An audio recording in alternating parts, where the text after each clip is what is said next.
근데 딱 20분만 오시라 그랬는데 시간이 됐으니까 그만 기다리고 시작하도록 하겠습니다. 오늘 보니까 절반 이상이 저희 재원생 부모님들이고 신규생 어머님들은 몇 분 계시던데, 저를 아시는 분이 많겠지만 또 설명회는 설명회니까 인사를 드릴게요. 저는 이 학원의 원장이고요. 오늘 한 2시간에 걸쳐서 설명회를 열심히 한번 진행해 보겠습니다. 이름은 유원명입니다. 반갑습니다. 네. 박수를 이렇게 소극적으로 치지 마시고 그냥 기왕하는 거. 자, 오늘 설명회는 2021년도 이제 첫 번째 설명회인데, 제가 작년에 이제 저희 나라가 정상이 아니었잖아요. 목소리 잘 들리세요? 네. 아, 마스크를 내리고 싶어 죽겠는데 그냥 쓰고 해야겠죠. 정상이 아니어서 저희가 이제 고등부, 즉 대입 학원이라서 매년 이제 예비고일 아이들 선발하는 게 이제 큰일 중에 하나인데, 이제 중3이죠. 작년 중3 애들을 이제 11월 달에 모집을 해갖고 개강을 시켜 보니까 다른 애에 비해서 어땠을까요, 수준이? 매년 받으니까 비슷할 거잖아요. 예. 근데 유난히 애들이 좀 문제가 많더라고요. 예, 유난히. 왜 그런가 봤더니, 이게 온 나라가 다 코로나 때문에 난리니까 공부를 아무래도 학원도 덜 보내죠. 아무래도. 예. 그리고 이제 학교를 제대로 안 가니까 아이들이 이제 오전부터 일어나고 자기 공부를 해주고 관리를 해주면 되는데, 그런 애들은 잘 없죠.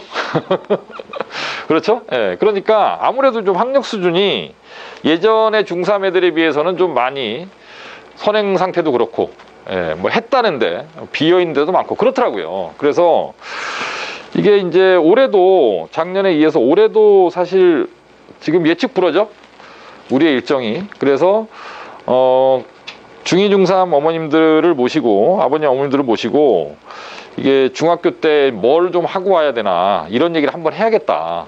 예, 이게 이렇게 그냥 뭐 가만히 있다가 온다고 해서 되는 게 아닌데, 예, 그런 얘기를 좀 한번 해야겠다. 이제 그래서 설명회를 좀 기획하게 됐고, 저희가 원래는 고등부 학원인데 어떻게 하다 보니까 자꾸 이렇게 중2, 중3 애들이 있어요.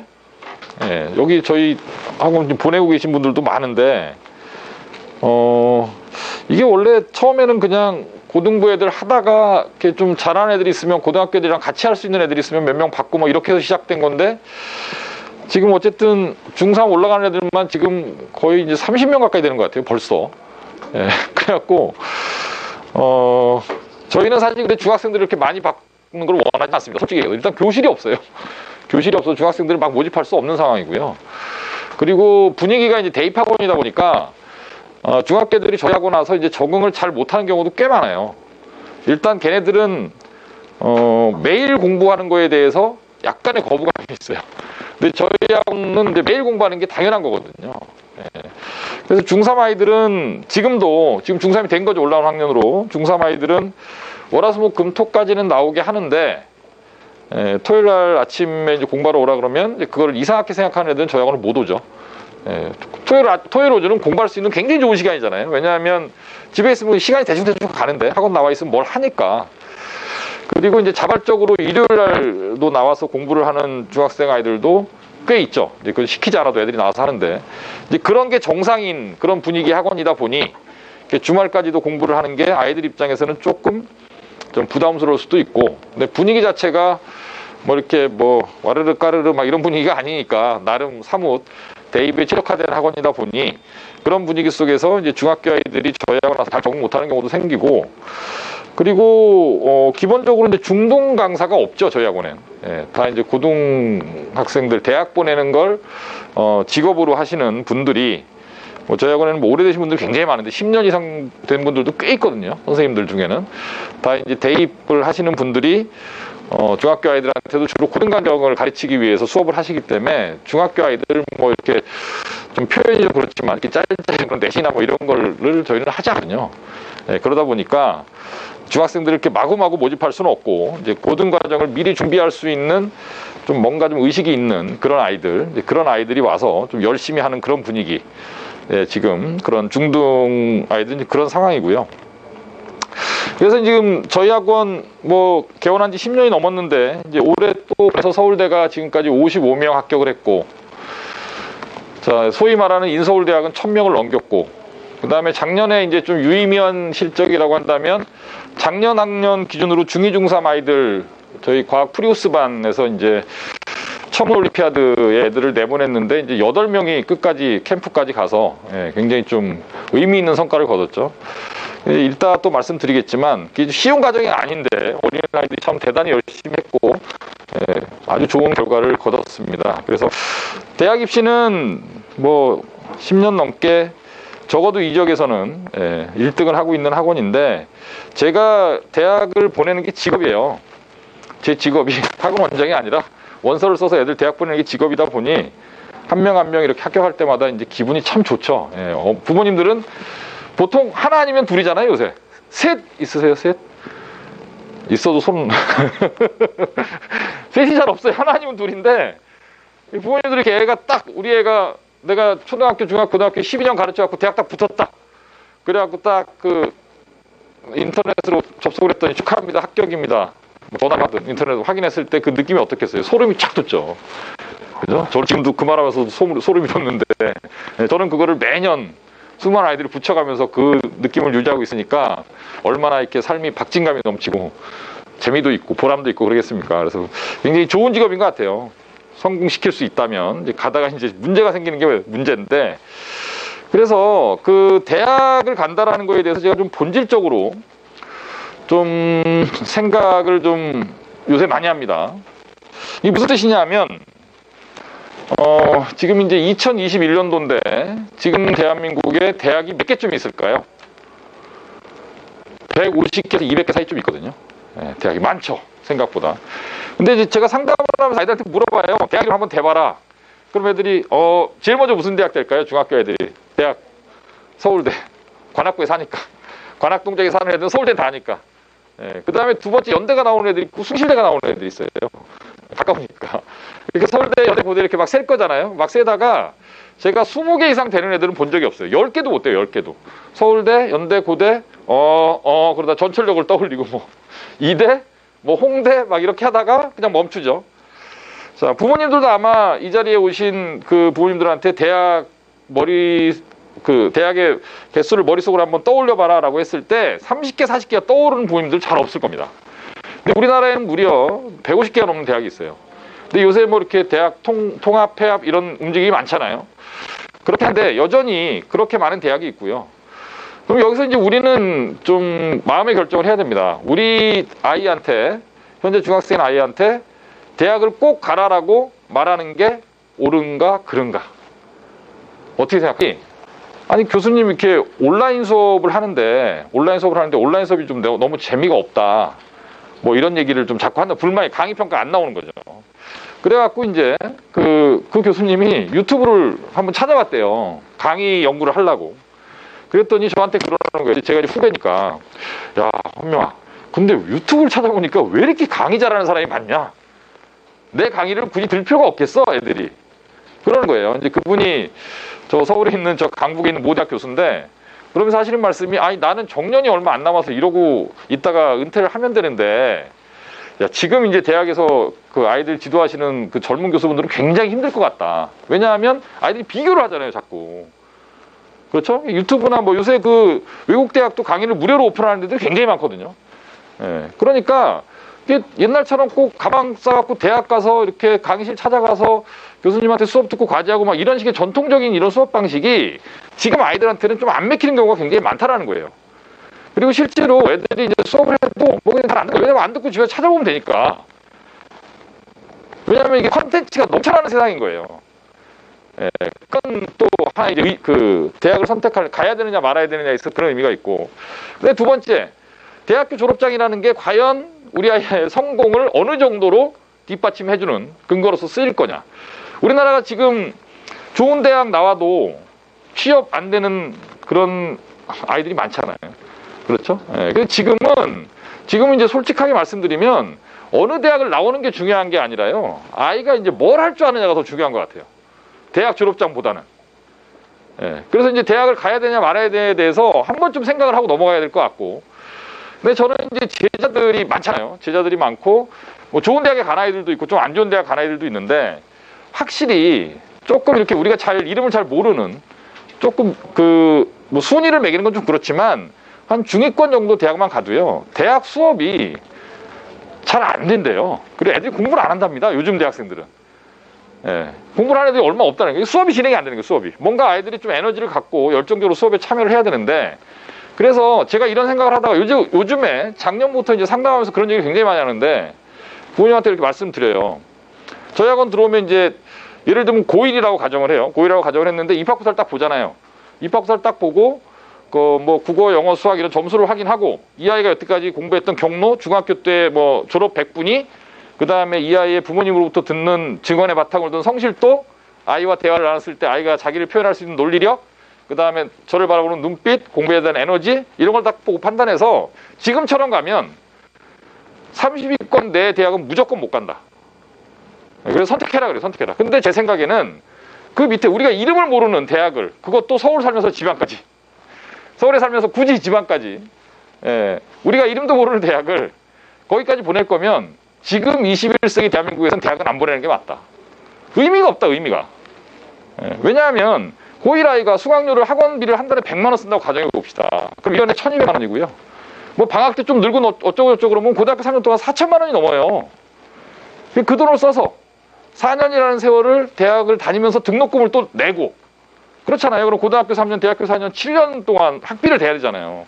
그럼 그 돈이 억이 넘는 돈이잖아요, 사실. 애들 생활비 이런 거 다 따지면. 근데 그 아이가 20살 때부터 돈을 번다고 생각해 보세요. 뭘 하든. 그러다가 이제 본인의 어떤 적성에 맞는 일을 찾아서 그쪽으로 본인이 자기의 능력을 개발하고 그 분야의 전문가가 된다라고 한다면, 굳이 학원비 써가면서 하기도 싫은 공부해가면서 이름도 모르는 대학 가서 취직도 안 되는 그런 길을 겪기보다는, 이리 와, 이리 와. 여기 맨 앞에 앉아. 이리 와. 괜찮아, 이리 와. 내가 신경이 쓰니 너를 세워놓고 뭘 할래니까.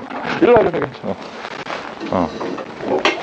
자, 그래서 그렇게 어찌 보면 뭐 모르죠. 뭐 대학이라는 것이 있고 뭐 그 졸업장을 따러 가는 건 아니고 그 안에 학생 친구들도 만나고 새로운 세상을 보는 거니까 의미는 있겠지만, 굳이 아까 말씀드린 대로 이름 없는, 그런 이름이 없다기보다는 우리가 좀 의미가 좀 떨어지는 그런 대학을 가는 건 안 가는 게 나은 것 같다.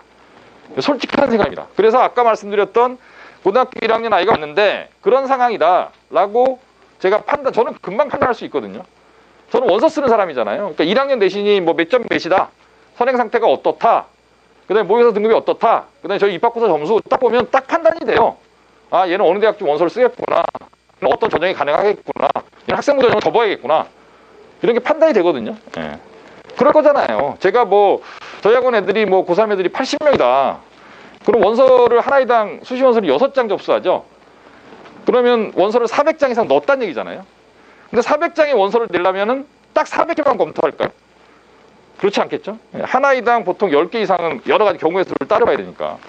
그러면 적어도 뭐 1년에 뭐 적게는 6, 700개에서 많게는 1000개 이상의 케이스를 계속 머릿속으로 생각하고 따져보고, 이런 일을 제가 한 20년 했거든요. 근데 그걸 딱 아이의 성적을 보고 판단이 안 된다면 제가 이상한 거죠. 여태까지 대학을 못 보냈겠죠. 그렇죠. 그래서 이제 학생을 보고 딱 판단하는 거예요. 그래서 말씀드리는 거예요. 좋다. 그래도 대학을 가겠다라고 한다면 지금부터 널 완전히 바꿔라.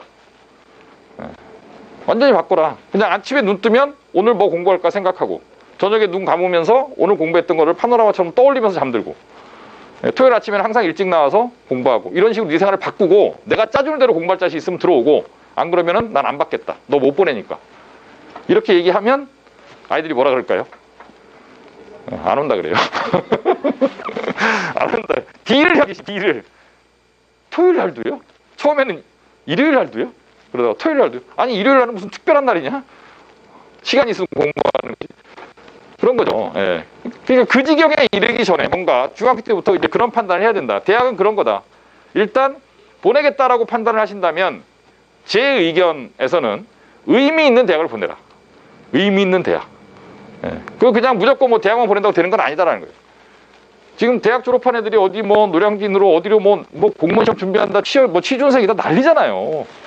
그렇죠? 뭐 취준생들 뭐 무슨 지원금을 주네 마네를 뭐 온 나라가 또 시끄럽잖아요.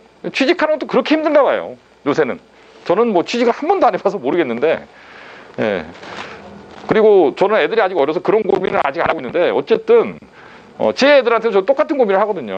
얘가 뭔가 본인이 좋아하는 의미 있는 일을 하고 싶다면 가르치는 게 맞는데, 그런 게 아니라면 굳이 뭐 이렇게 억지로 시키는 게 맞느냐, 그런 생각이 듭니다. 그리고 억지로 시킨다고 되지도 않아요, 결정적으로. 자, 대학에 대해서 제가 생각하는 바를 말씀드렸고요.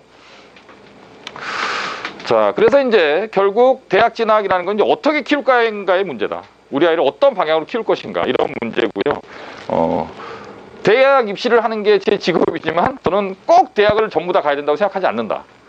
그리고 간다면 의미 있는 대학, 뭔가 배울 수 있고 졸업해서 뭔가 의미를 찾을 수 있는 그런 대학을 좀 보내는 게 맞는 것 같다.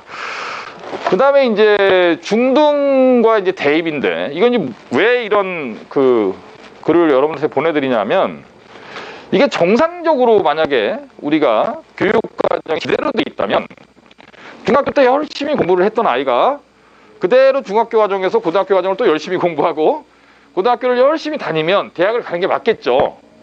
그렇죠? 이건 정상적인 거죠. 상급 학교를 계속 이렇게 단계별로 계단식으로 이렇게 진행해갖고 중학교 1학년 공부 열심히 하고 학교 성적 잘 받고 학교 활동 열심히 하고 중2, 중3 그런 코스를 계속 걸으면 이게 좋은 대학을 가야 맞는데, 이미 알고 계시겠지만 저희 나라 입시가 그렇게 진행되나요? 저희 나라 입시는 전혀 그렇게 진행이 되지 않습니다. 무슨 얘기냐? 중학교 공부 잘했다고 좋은 대학 가는 게 아니라는 거예요. 그렇죠? 그러니까 사실 중학교 때 한 20% 정도 안에 들면 저는 다 똑같은 애들이라고 생각해요. 이게 중학교 때 학교 100분위로 뭐 중2 때, 중3 때 성적이 40%, 50%면 이거는 빨간불이 켜져도 지금 심각하게 켜진 거고요. 한 10%, 어떤 애는 뭐 5%, 어떤 애는 10%, 어떤 애는 15% 그렇잖아요. 어떤 애는 뭐 자랑스럽게, 저희 애는 거의 1등이고요. 가끔 3등이에요. 어머니 목소리가 밝아요, 통하면서. 네, 그럼 저는 이제 무덤덤하게, 아, 그래요? 그럼 어머니가 또 반응이 다르죠. 이제 학교 성적. 그렇죠? 근데 이제 중학교 때 학교 내신 잘하는 거하고 수능 점수나 대입은 사실 내신보다 더 중요한 게 수능과 대학별고사거든요. 그렇잖아요. 예. 근데 물론 중등 내신과 고등 내신의 차이도 크지만 그 고등학교에 들어와서도 내신보다 더 중요한 건 세특이나 아니면 수능이나 아니면 대학별고사, 면접, 논술, 구술 이런 것들인데, 그런 것들이 훨씬 어려운 시험이거든요. 그러니까 중등 내신을 잘했다고 해서 그럼 마지막에 보는 수능이나 대학별고사를 잘 보느냐? 그건 아니다라는 거예요. 그래서 중등 성적과 그런 대입의 상관관계는 그렇게 높지 않다. 그러니까 10% 근처면 다 잘하는 애요.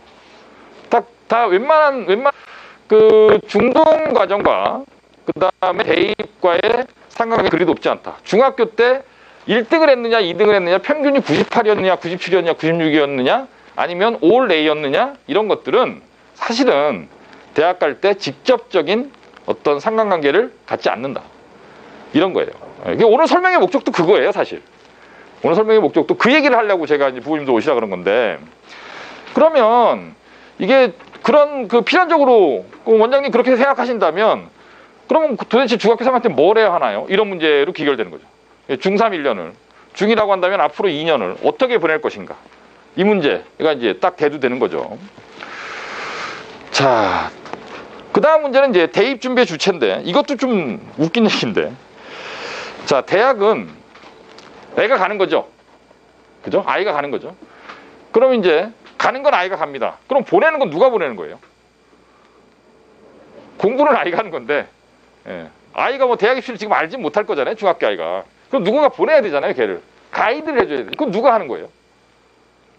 그거 부모님 직접 다 하실 수 있으면 오늘 여기 안 오셨겠죠? 내가 다 알고 있는데 거기 뭐하러 가? 각자 알아서 가야 됩니다. 각자 알아서. 그래서 그냥 가만 계시면 안 돼요. 가만 계시면 아무 일도 벌어지지 않습니다. 가만히 있으면 안 돼요. 뭔가 해야 돼요. 뭔가 그 대학 입시에 관한 지식을 갖다가 갖추시던, 아니면 뭐 로드맵을 짜시던, 하여튼 대입 준비를 하셔야 돼요. 가만히. 그리고 어찌 보면 우리나라에 계신 분들은 뭐 거의 전 국민의 3분의 1 이상이 교육 전문가인 것 같아요. 제가 상담하다 보면 흥분도 많이 하는데, 뭐 이런 거죠. 그 어떤 선생님이, 학원 선생님이 아니면 학교 선생님이, 얘가 중학교 때 공부 잘하는 거예요. 야, 너 그냥 이 동네 학교가 다 후졌으니까 그냥 특목고 가, 자사고 가. 이렇게 얘기해 주는 거죠. 예. 그럼 자사고 가면 그 아이가 대학을 잘 가나요? 상식적인 판단이죠. 동네 약국 아저씨도 그 정도 말을 할 수 있어요. 고등학교가 좋아. 근데 우리나라 대입은요, 얼마나 웃기냐면, 웃기는 게 아니라 정상인지 비정상 저도 잘 모르겠습니다. 우리나라 대입은 지금 어떤 방향으로 가고 있느냐, 얼마 전에 법원에서 그 자사고 폐지와 관련해서 이제 법원이 자사고 선언을 들어줬는데, 지금의 그 정부는 자사고를 어떻게 하려고 그래요? 어떻게든 없애려고 그래요. 그렇죠? 어떻게든 없애려고 그래요. 그러면 자사고를 없애는 가장 좋은 방법은 뭐죠? 지정을 취소해버리는 거죠. 가장 그 어찌 보면 폭력적인 방식일 수도 있죠. 자유형 사립고로서의 그런 자격을 갖다 없애버리겠다는 거예요. 아주 급진적인 방식이죠. 예. 또 하나의 방식은 뭘까요? 대학이 그런 학교 출신 아이들을 뽑는 거를 막아버리는 거예요. 못 뽑도록. 예. 지금 그렇게 하고 있잖아요. 지금 우리나라에 그렇게 하고 있어요.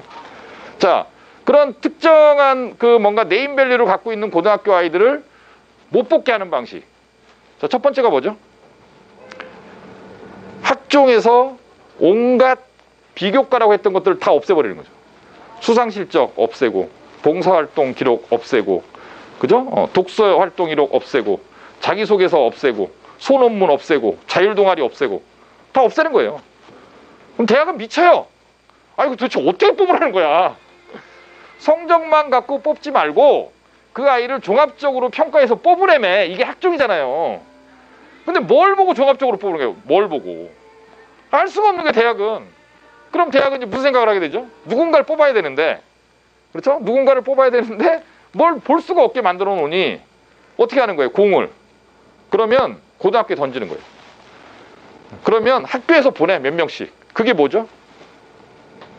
그게 고교 추천이에요. 학교장 추천, 고교 추천. 그러니까 서울대, 연대 이하, 지금 우리나라 그 서울에서 우리가 보내고 싶어하는 거의 모든 대학이, 거의 한 대학도 빠짐없이 전부 다 학교 추천 전형을 계속 늘리고 있죠. 학교 추천 전형을 늘리고 싶어서 늘리는 게 아니에요. 뽑을 수가 없어요. 알아야 뽑지. 그러니까 그 학교에서 좀 괜찮은 애들 보내라는 거예요. 근데 이제 정원 제한을 두거든요. 그러면 어느 학교나 뭐 예를 들면 A라는 고등학교에서 30명 보내고 B라는 고등학교 50명 보내고 너무 많잖아요. 그러니까 서울대는 딱 2명만 보내라. 이거고요. 2명만 보내도 전국에 고등학교가 1,500개 잡으면 거의 3,000명 가까운 애들이 오겠죠? 근데 지금 제가 말씀드린 게 지역균형이라는 전형인데 그 전형으로 한 700명쯤 뽑거든요. 700명. 이제 점점 줄게 정시가 늘어나니까. 그러면 이제 700명 뽑는다고 가정해도 전국에서 3,000명이면 그 걔네들만 전부 가장 중요한 일이고. 수업은 애들마다 다르죠. 당연히.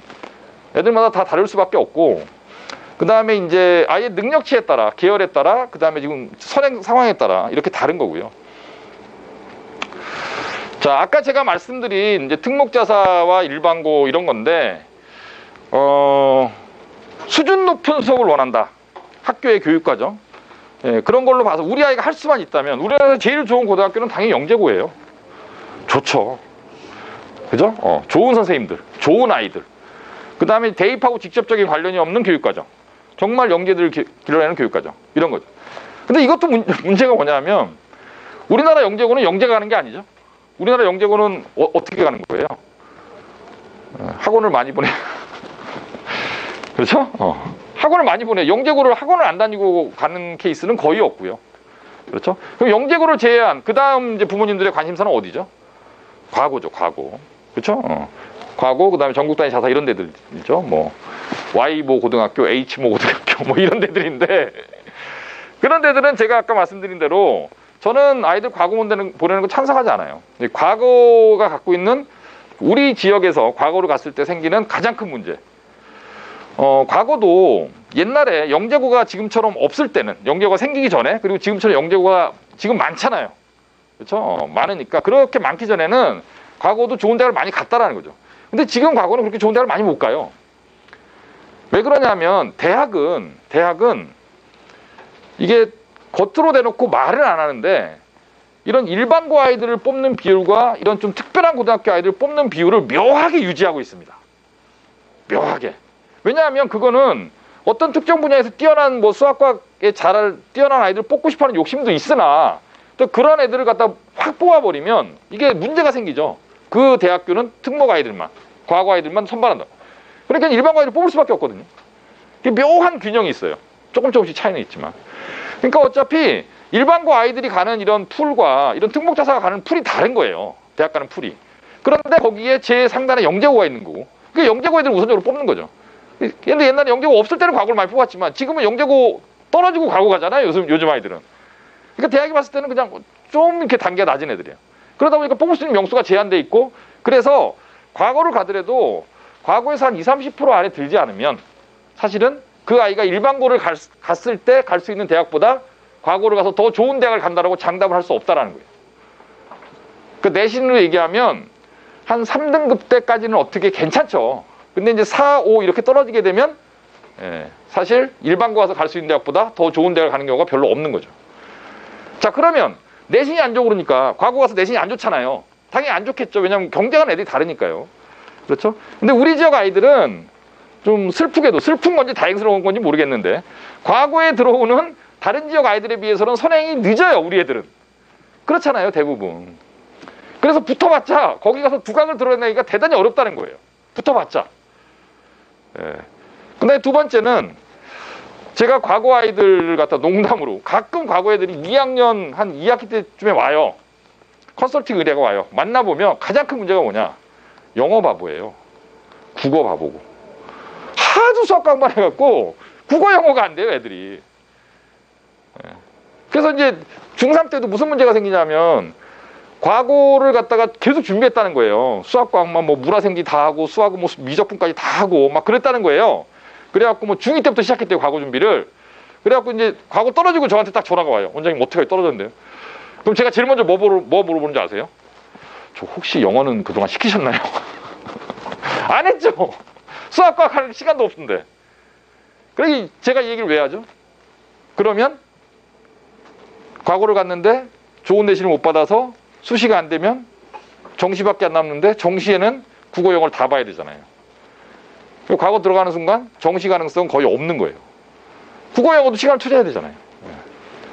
그러니까 고등학교는 그 고등학교에서 배우는 학습 교육 과정이나 뭐 선생님들도 열심히 가르치고 좋은 아이들이 모여 있으니까 교육 과정도 다르고 교육 내용은 좋다. 오케이, 인정. 그러나 대학 갈 때는 결코 특목자서 유리하지 않다. 정말 냉정하게 따져봐야 된다. 저도 애들 있지만 저는 안 보내요, 절대. 저는 제 자식들도 처음부터 저는 보낼 생각이 없었고, 왜 보낼 생각이 없었느냐? 저는 걔네들이 어떻게 사는지 잘 알거든요.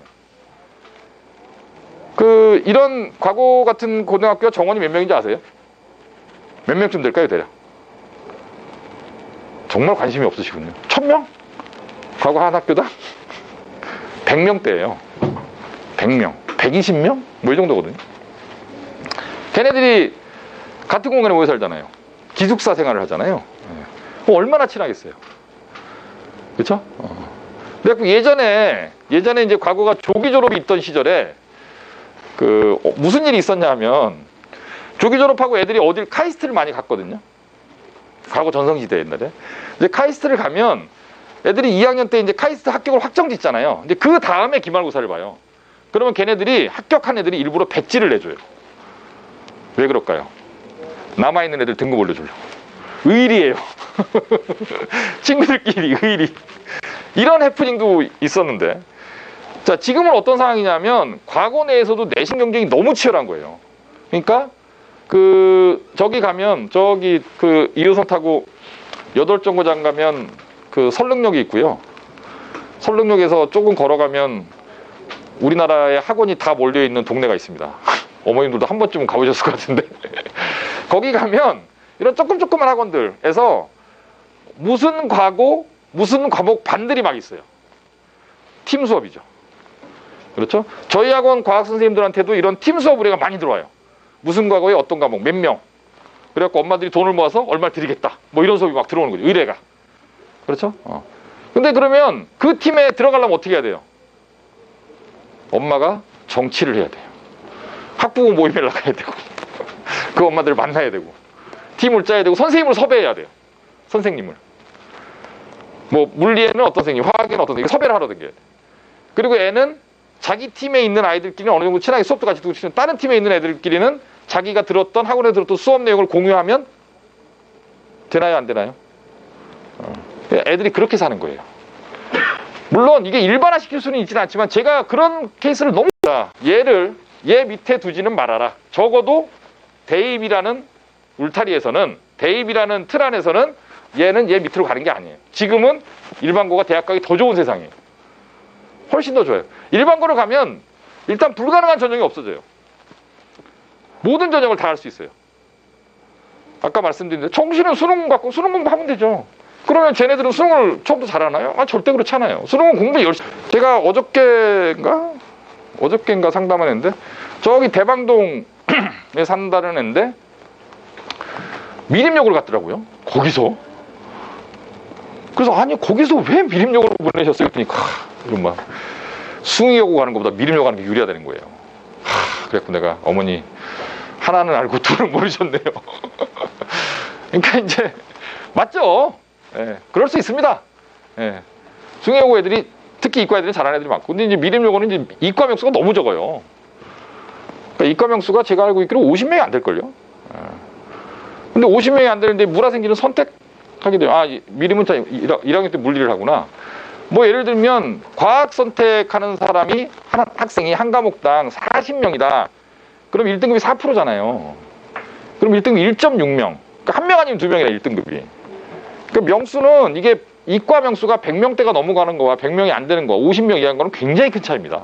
2명, 3명만 그 1등급을 맞을 수 있는 그런 이게 있어도 어느 정도 좀 여유를 가질 수 있는데 한 명 막 이래버리면 아주 피곤해져요. 예.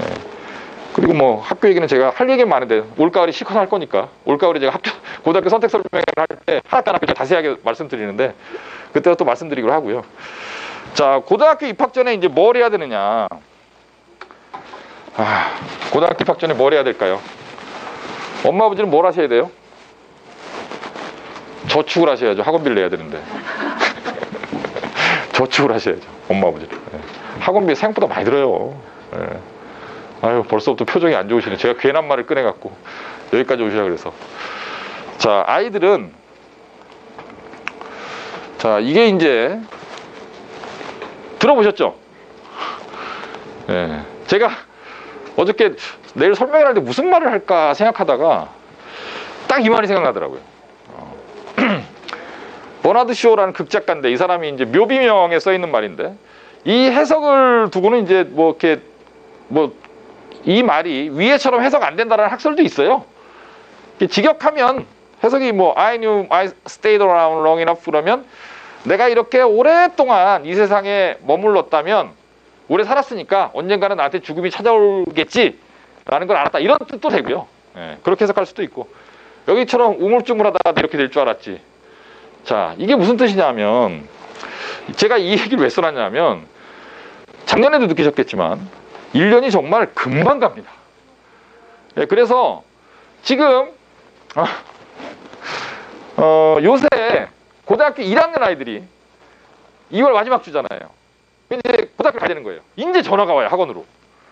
그래서 그 학원에 뭐 들었다, 누구한테 들었는데 그래갖고 수학을 어디까지 했나요? 그러면은 이제 엄마가 전화 받다가 야, 너 수학 어디까지 했어? 물어봐. 그러니까 나 방정식? 뭐 어디 있는 방정식? 수학상만 했대요. 그래갖고 그러면 학원 와서 입학고사 한번 봐봐라. 그러면 수학상 4점. 1번 틀리고 2번 맞고 3번부터 못 풀고. 이러고 와요, 학원을. 그러면 제가 뭐라 그러게요? 못 봤죠. 어떻게 받아요? 저희 학원 아이들은 수상수화가 다 끝났는데 이미. 왜 그러냐 하면 왜 도대체 이것도 좀 제가 이게 선행 얘기인데 선행 갖고 제가 정말 할 얘기가 많은 사람인데 부모님들 그 선행학습 금지법이 있는 거 아시죠? 학교에서 선행 못 나가게 돼 있어요. 학원은 선행은 나갈 수 있고. 근데 지금 입시 제도가 얼마나 웃기냐면요. 수학만 딱 놓고 생각해요. 수학만 딱 놓고. 이게 1학년 1학기고요. 이게 1학년 2학기고요. 여기 여름방학이 있습니다. 여름방학이 몇 주예요? 4주가 채 안 돼요. 그리고 중간에 2박 3일이라도 어디 갔다 와야 될 거 아니에요. 밑에 동생이 있으니까. 그렇죠? 3.5주. 대부분의 학교는 1학기 때 수학 상이라는 걸 갖고 시험을 보고요. 2학기 때 수학 하라는 걸 배우죠. 아이에 따라 다르겠지만 일반적으로 수학상보다는 수학하기가 어려워요. 수학상은 중학교 때 배웠던 게 꽤 많이 들어있고요. 2차 방정식, 2차 함수, 뭐 인수분해 이런 것들이 다 들어있거든요. 여기는 이제 뭐 집합 개념 처음 배우죠. 명제 처음 배우죠. 함수도 뭐 합성함수, 역함수 이런 개념 처음 배우는 개념들 많이 나오거든요. 어려워요. 그러면 1학기를 성공적으로 끝낸 아이가 3.5주 사이에 2학기를 다 공부할 수 있을까요? 못하죠. 수학상만 해도 몇 달 걸렸잖아요. 이미 알고 계시잖아요. 몇 달 걸려 이것만 해도. 근데 이거 3.5주 사이 그러면 이미 고등학교 들어가기 전에 수학상 수학과를 다 하고 오는 거예요. 적어도 20%는. 그 고등학교 들어온 애들 중에 20%는 수학상 수학과를 적어도 2바퀴 이상을 했다고 봐야 돼요. 그럼 20%까지 몇 등급이에요? 3등급입니다. 4, 7, 12, 24%까지가 3등급이니까. 넷이 3등급. 그러니까 수학상 수학과를 2바퀴 이상 안 한 아이가 들어가서 학교에서 배워서 이걸 갖다 1등급, 2등급을 받는다. 그런 일은 생길까요? 안 생길까요? 안 생겨요. 그런 일은. 그럼 저만 알고 있나요? 모르고 계셨어요. 여태까지? 다 알고 계셨죠? 그렇죠? 다 알고 있는데 선행학습을 금지하라 그래요. 이런 걸 보고 옛날에 그 동화책에서 벌거벗은 임금님이라고 벌거벗은 걸 다 아는데 그냥 다 가만히 있는 거예요. 벌거 안 벗었다 옷 입고 있다고. 똑같아요. 우리나라가. 아니 선행하라고 대학을 어떻게 가요? 말이나 돼요? 선행학습 금지한다고 선행 안 시킬 부모님들 여기 계세요? 그런 거라는 거예요. 그래서 얘가 좀 아까 얘기한 걔가 뭐 애가 큰일 나서 그랬는지 몰라서 그랬는지 애가 안 한다 그랬는지 모르겠어요. 근데 어쨌든 지금 2월 달에 수학상을 4점 맞는 아이는 솔직히 얘기해서 이미 학생 문제가 끝난 거예요. 걔가 평균 2등급 안쪽에 들어간 일이 안 생겨요. 어떻게 생깁니까 그런 애들이? 다른 애들은 그럼 바보예요.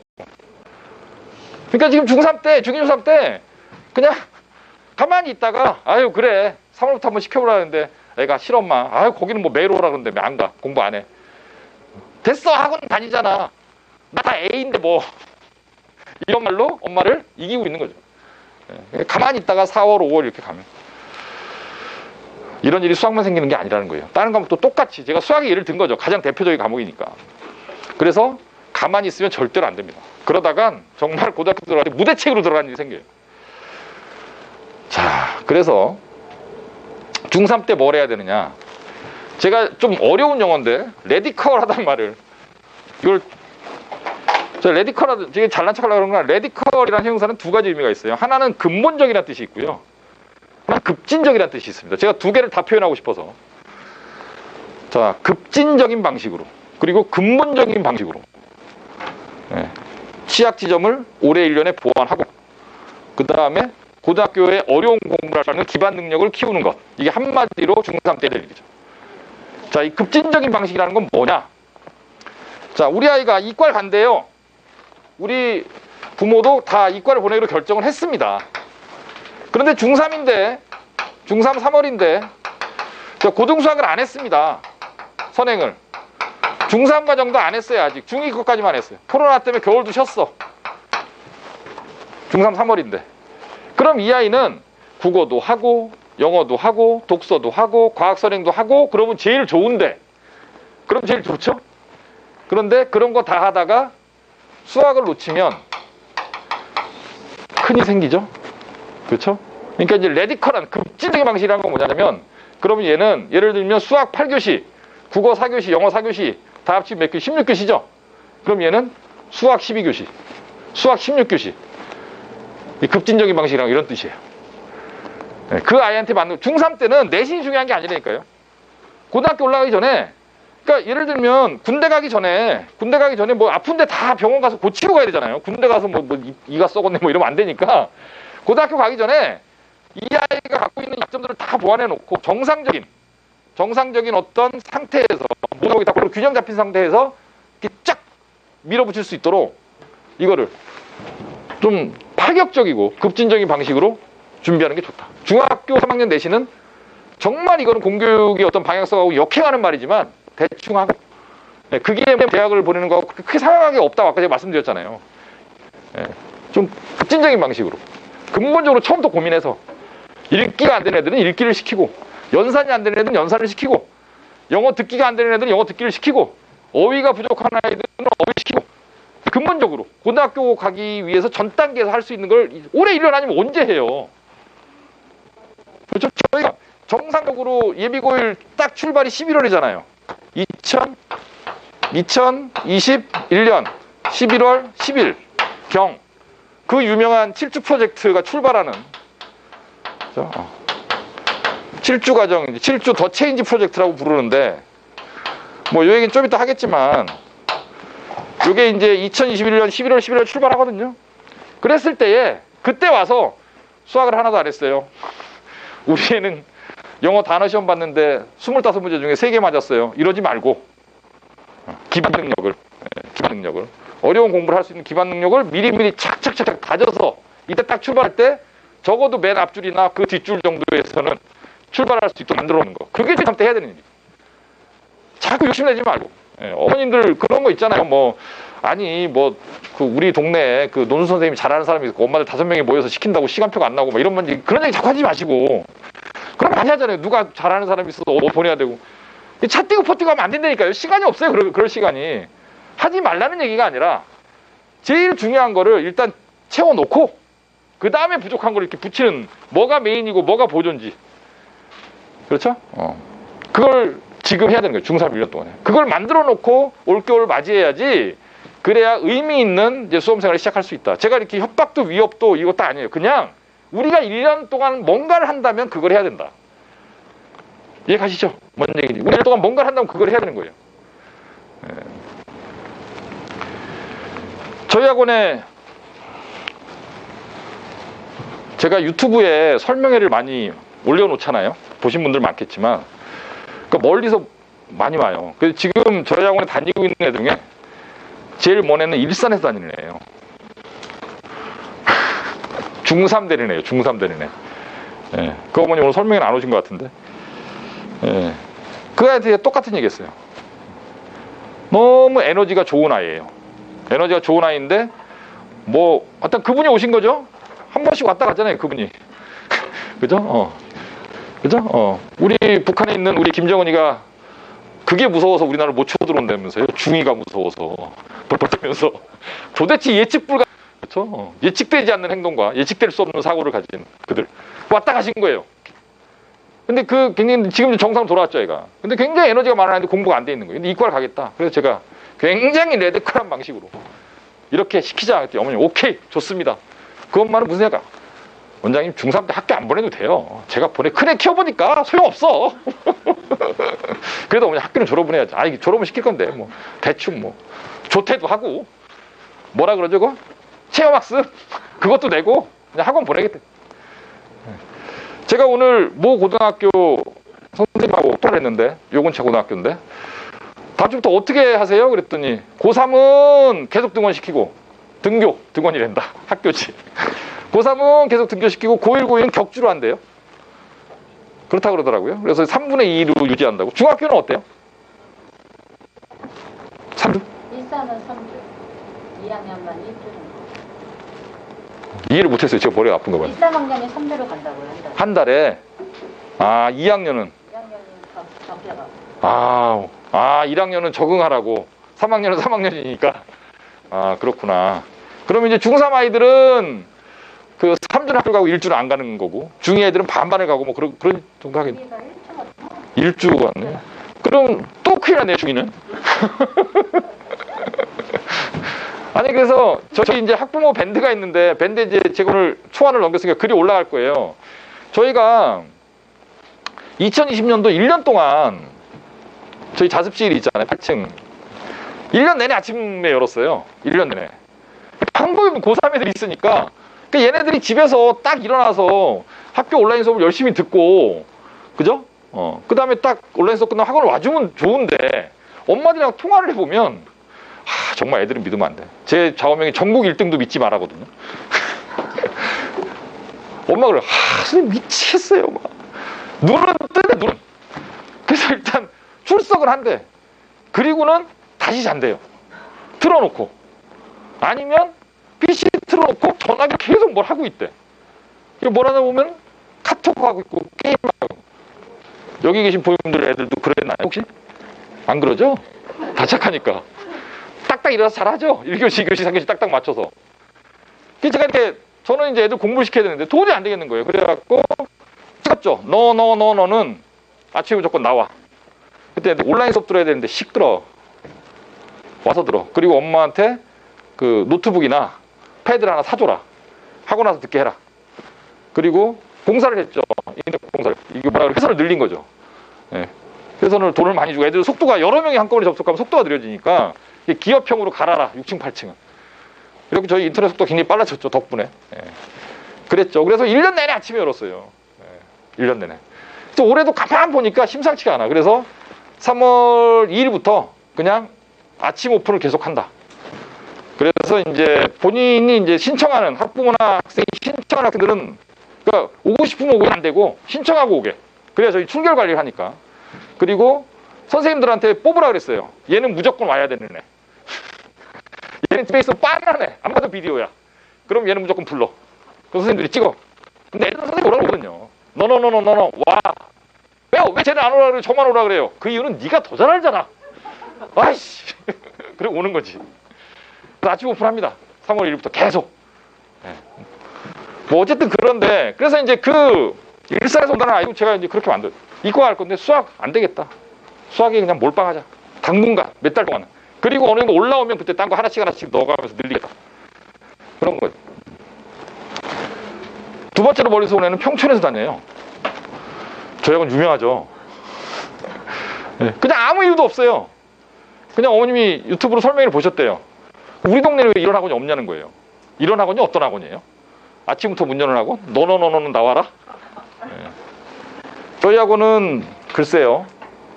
원장이 좀 고집이 세죠. 드라이브가 강하고. 제 생각이 옳다라는 걸 굉장히 좀 강하게 좀 푸시하는 그런 학원이죠. 네. 근데 제가 왜 그렇게 됐냐면 옛날엔 저를 여기 몇 년 보신 부모님도 계신데 제가 이렇게 사적으로 얘기할 때 굉장히 유아한 사람이에요. 진짜로. 아주 부드럽고 소리 한 번 안 지르는. 근데 대학 보낸 일을 하다 보니까 이거는 주도권을 뺏기면 안 돼. 절대 엄마한테. 이상해져. 그림이. 그래서 제가 애를 잘 되려면 이 부모님들의 생각을 듣기만 하고 네, 다 들었습니다. 그리고 제가 맞다고 생각하는 방식으로 끌고 가면 맞겠더라고요. 엄마 말을 다 반영해주면 이건 이상해. 네, 그래서 제가 약간 강해졌어요. 대학 입시하면서. 제가 초중학원을 하나 하다가 아시는 분 아시겠지만 접었거든요. 네, 초중학원은 사실 좀 주변에 아는 부모님들이 요청도 있고 저희 애들이 좀 보낼 만한 학원도 없고 그래갖고 했는데 제가 초중학원 하다가 돈 가장 결정적인 이유가 뭐냐면 도저히 엄마들이랑 얘기를 못하겠어요. 힘이 들어서 살 수가 없어 진짜로. 고등학교 쉬워요. 고등학교 어머님들은 딱딱딱 얘기하면 딱딱딱. 그리고 첫째 대학 보내는 엄마들은 더 빨라요. 금방 이해가. 금방 이해해요. 근데 초등학교 중학교 엄마들은 정말 비본질적인 거에 관심이 많아요. 왜 그렇게 학원에 전화를 하는지 모르겠어요. 진짜. 전화를 기록을 저희 인터넷에 쫙 뜨거든요. 상담 기록이 쫙 뜨면 무슨 엄마 뭐 때문에 전화 뭐 때문에 딱 읽어보면 한 20개 중에 한 건 의미 있는 게 있고 나머지 19건은 의미가 없어요. 뭐 왜 이렇게 애가 교재가 두껍나요? 무겁게? 뭐 이런 거. 그 다음에 왜 쉬는 시간이 5분인가요? 그 다음에 왜 어떤 수업은 4교시고 어떤 수업은 6교시인가요? 그러니까 뭐 도대체가 하여튼 그래서 제가 하다가 저희 진명학원에 무슨 일이 생기면서 제가 학원을 2개를 도저히 못하겠어요. 그래서 접작 도저히 안 되겠다. 거기도 애들이 많았는데 예, 학생 부모님들한테 가족돈 보내고 저기까지 하고 내가 그만하겠어요. 이 말씀을 왜 드리냐면 대학을 보낸다는 건 이렇게 엄마나 아버지하고 얘기를 많이 해서 뭐가 되는 게 아니에요. 절대. 누구랑 얘기 많이 해야 되냐면 학생이랑 얘기를 많이 해야 돼요. 그러니까 학생을 바꿔내지 못하면 어차피 안 돼요. 이미 중학교 2학년 3학년이면 이미 절반 포기하셨죠. 솔직히. 이건 나중에 제가 편집해서 뺄게. 이 말 들어요 애들? 다 잘 듣나 보다. 여기 다 모범생이라. 안 들어요 이미. 이미 안 듣고요. 엄마가 오늘 설명회 가서 뭐 이런 얘기 저런 얘기 야 중3 때 이렇게 영어 단어로 레디컬하게 해야 된다더라. 해봤자 안 듣는다니까 애들이. 안 들어요. 그러니까 학생이랑 얘기를 해야 돼. 학생이랑. 그러면 설명회를 왜 하느냐. 이 얘기를 하려고. 제가 학생들이랑 얘기를 할 테니까 어머님들은 좀 빠지세요라는 얘기를 설명회를 하는 거죠. 그죠? 제가 이런 사람이고 대학에서 그렇게 오랫동안 해왔고 제가 잘 알고 있으니 저한테 제가 게으르면 채찍질을 하세요. 원장님 요새 학원에 잘 나오지도 않는데요. 막 이러고. 욕도 하시고 우리의 요새 뭐 맞으려면 이런 건 얼마든지 인사하면 안 받아주기도 해요. 요번에 그 구정 설 연휴 때 저희 학원 고3 애들은 다 의무등원이었거든요. 아침부터. 고3이 설이 어디 있어요, 공부해. 저는 그런 사람이었는데 저는 1년 365일 중에 363일 이상 공부해라 라는 말을 입버릇처럼 하는 사람이에요, 고등학생들한테. 다 불렀어요. 근데 고3 애들 6명이 중간에 감히 공부하는 척 하다가 빠져나간 거예요. 6놈이 없는 거예요. 근데 제가 명절 때는 무조건 나와보거든요. 경험이, 제가 이런 경험이 굉장히 많아서 오늘 학원에 누구가 없지? 그럼 애들이 딱 알아요. 얼마나 애들이 간을 잘 보는데. 무서운 사람이 없다? 감시가 소홀하다? 그럼 무조건 딴 생각을 해요, 애들은. 그래서 딱 와서 저는 딱 둘러보고 알거든요. 누가 안 보이는데? 그래서 출석 체크 다시 해. 그랬더니 이제 출석 체크 이렇게 돌잖아요, 하면서. 하고 그 사이에 빠져나간 거예요, 6놈이. 그래갖고 전화를 했죠. 학원 전화를 하면 아니까 제 핸드폰으로 했죠, 일부러. 그 애들이 모르는 전화니까 받는 거예요. 여보세요? 그래갖고 야, 원장쌤인데 너 어디야? 그랬더니 애가 갑자기 경직되죠, 목소리가. 저희 점심을 못 먹어가서 너무 배가, 아침 먹고 점심을 안 먹었다는 거예요. 그래갖고 6명이서 밥 먹으러 누구 있어? 했더니 쫙 불러. 육수 와. 딱 끊었죠, 핸드폰을. 6명이 왔죠. 어디에서 먹었어? 그랬더니 굉장히 구체적으로 서울대구역 가로수길 입구에 있는 무슨 마라탕이랬는데 뭐 내잔 뭐 아세요? 무슨 식당이 있대요. 무슨 샹궈? 뭐 이름도 잘 모르겠어, 어려워서. 거기서 먹었대요. 거기서 밥을 먹고 밥 먹자마자 바로 왔대요. 그래, 검색을 했죠. 그 식당이 나오더라고요. 전화번호 나오잖아요. 전화를 했죠, 제가. 여보세요? 사장님 좀 바꿔주세요. 그랬더니 그 사장님이 갑자기 누가 전화를, 사장님 바꾸니까 얼마나 놀래요. 아, 죄송합니다 사장님, 저기 서울대구역에 있는 진창학원 원장입니다. 저희 아이들 6명이 와서 밥을 먹고 왔다는데 맞나요?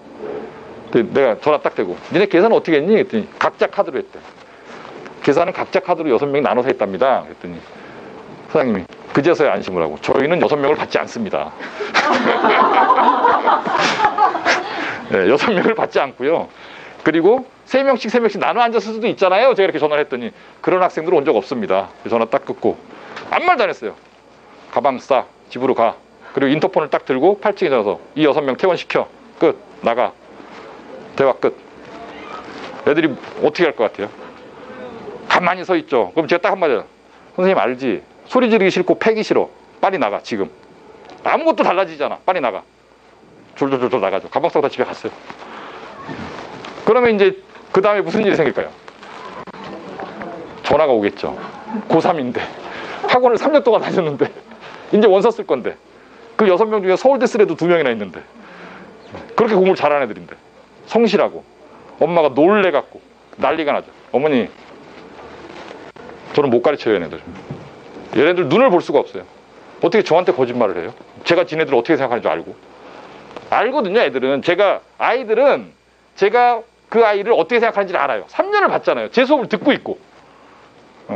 저는 월화수목금토일 다 출근하거든요. 그럼 애들 맨날 보잖아요. 질문 받고 걔가 힘들 때 어떻게 하고. 이걸 눈을 교감을 하잖아요 사람이. 그럼 사기잖아요. 정이 들잖아요. 그냥 선생님이 아니거든요. 그러니까 저희는 애들이 동문회를 하고. 얼마 전에도 27살 먹은 여자애가 시집 간다고 찾아왔어요. 농협 다니거든요. 문영여고 나오는데. 야, 너 잘났다. 서울인데. 야, 엄마 아버지 용돈 좀 드리게 나 신권 좀 바꿔주라. 몇십만 원만. 제자들이랑 그러고 카톡 오고. 선생님 푸샤가 바뀌셨네요. 선생님 살 많이 빠졌다면서요. 이런 거 애들이거든요. 졸업하고 다 그렇게 사귄단 말이야 애들이랑. 친해지고. 근데 그런 애들이 저한테 거짓말을 해. 집단적으로. 용서할 수 없어. 안 봐 니네들.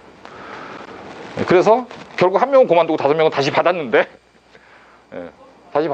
그 5명은 제가 지금까지 그날 이후로 한 번도 눈길을 안 주고 있습니다. 안 쳐다봐요. 인사하면 그냥 쌩 까고 그냥 안 쳐다봐요. 눈길 한 번 안 줘요. 걔네들은 지금 걔네들의 출결 상황이 어떻겠어요? 기가 막히죠. 8시 40분 되면 딱 와요. 늦으면 어떻게 되는지 아니까. 요만한 꼬투리에 잡으면 그냥 바로 날아가니까. 뭔 얘기가 다 얘기가 나왔죠. 그런 거. 제가 아이들한테, 저희 학원 선생님들이 아이들한테 뭔가 열정이 부족하다, 에너지가 부족하다, 우리 애한테 신경을 써달라, 이런 요구는 많이 하시라는 거예요. 얼마든지. 저희도 사람이니까 그럴 수 있잖아요. 놓칠 수도 있고. 그러나 대학을 가는 로드맵을 짜고 어떤 거를 가르치고 진도를 어떻게 나가고 어떤 교재를 쓰고 이런 거에 대해서는, 그 다음에 어떤 활동을 시키고 이런 거에 대해서는 부모님들이 사실은 관여 안 하시는 편이 더 좋다. 그냥 적당하게 긴장만 시키시는 게 그 아이가 성공에 더 좋다. 제가 그 농담처럼 하는 말이 있잖아요. 서울대 가는 애들의 특징이 뭐라고요? 엄마가 학원에 전화를 안 한다는 거. 실제로 그랬어요. 올해도 이제 그 예빈이 우리 아이가 구암중학교 당곡고등학교를 나와서 서울대 붙었는데 둘째가 지금 다니거든요. 얘도 3년 다녔거든요, 저희 학원은. 정확하게 11월 달에 왔어요. 그 밴드에 글 쓴 거 보여줘. 걔인데 그 엄마는 3년 동안 저랑 아이 성적 갖고 한 번도 통화한 적이 없어요. 정말 단 한 번도. 다른 얘기 갖고는 했어요. 뭐 무슨 뭐 오늘 늦게 가요 뭐 이런 거. 아 어머니 오랜만이네요. 뭐 잘 지내시죠? 뭐 이런 거. 그런 거 말고는 통화한 적이 없어요. 아이랑은 얘기를 많이 했죠. 아이랑. 수업도 제가 했고. 뭐 그런 거죠. 예, 그런 것들이 그 대학을 보내는 중요한 포인트다라는 거고. 그래서 이제 저희가 학생을 바라보면서 매년 이걸 하는 거예요. 더 체인지 프로젝트. 그럼 뭘 바꿀 거냐? 일단 아이의 동기를 바꿔야 된다. 동기라는 건 동기부여 이런 말 많이 하죠. 근데 동기부여가 잘 안 되죠. 세상에 제일 힘든 게 이거예요. 근데 제일 좋은 동기부여는 부모님보다는 누가 하는 게, 저희가 하는 게 좀 더 나을 것 같습니다. 그런데 제가 하는 것보다는요, 일선에 있는 선생님들이 하는 게 좀 더 낫고요. 그 선생님보다 더 좋은 동기부여를 누가 해주느냐? 학원 선배들이 해줘요. 학원 선배들이. 애들이 막 찾아오거든요. 그러면 6층 로비에 뭐 좁지만 애들이 갑자기 대학교 들어가면 제일 먼저 뭘 하냐 하면, 여학생들이 제일 먼저 쌍수를 합니다. 그 다음에 화장을 하고요. 그 다음에 염색을 해요. 그러면 이상하게 생긴 여자들이 싹 들어와서 선생님! 그러면서 막 들어오거든요. 애들이. 그러면은 제가 어떻게 해서 와! 그러면서 막 반갑게 막 손문 잡고 막 그러겠죠. 애들이 막 이러고. 막 그러고 막 애들이 막 맛있는 거 사주세요. 막 그러고 막 그럴 거잖아요. 제자들이. 그걸 애들이 보잖아요. 질문하다가. 그러면 저 언니들은 보는 거예요. 어떤 눈으로 바라볼까요? 부럽죠. 저희 조교들이 있잖아요. 네, 저희 조교들이 지금 일하고 있는 애들이 20명이 넘을 거예요. 학원에서 일하고 있는 애들이. 걔네들이 다 저희 졸업생들이잖아요. 근데 우리 학원을 다녔고, 그래서 우리 학원을 다녔고, 우리 학원 다녀서 좋은 대학을 갔고, 아르바이트를 여기서 하고, 본인의 정을 받아주고. 그렇잖아요. 그래서 선생님들이랑 스스럼 없이. 자, 몇 가지 포인트가 있어요. 6층에 보면 커피 정수기가 있고 얼음 정수기가 있거든요. 근데 거기에는 학생 사용 금지예요. 얼음을 여름에 애들이 너무 빼먹어갖고 선생님들 먹을 얼음이 없어요. 얼음 정수기에. 그러니까 학생들은 나가 편의점에서 이 컵얼음을 사 먹거나, 아니면 커피도 마찬가지. 커피 선생님들은 뭐 계속 먹지만 회사니까, 선생님들한테는 직장이니까. 그런데 그 조교 언니들은 얼음 정수기를 쓰거든요. 커피도 마음대로 빼먹고. 네. 그리고 막 이게 그 동기를 만든다라는 것은, 제가 이제 자주 쓰는 말 좀 이따 또 말씀드리겠지만, 아이들을 바꿔내는 건데, 아이들을 바꿔내는 건 어떤 한 번에 딱 상담 이런 건 절대 안 되고요. 뭔가 이렇게 뭐 무슨 벼락 맞듯이 이렇게 변하는 게 아니라는 거죠. 애들은 조금씩 천천히 젖어들면서 환경에 의해서 바뀌더라. 그 환경에서 최고는 동료, 바로 위에 선배들, 그 다음에 자기가 이제 걸어가야 될 길이 앞서 걸어갔던 사람들, 이런 사람들을 느끼면서 아이들이 이제 바뀌는 거죠. 물론 상담도 열심히 하겠지만. 그래서 동기를 바꿔내야 된다.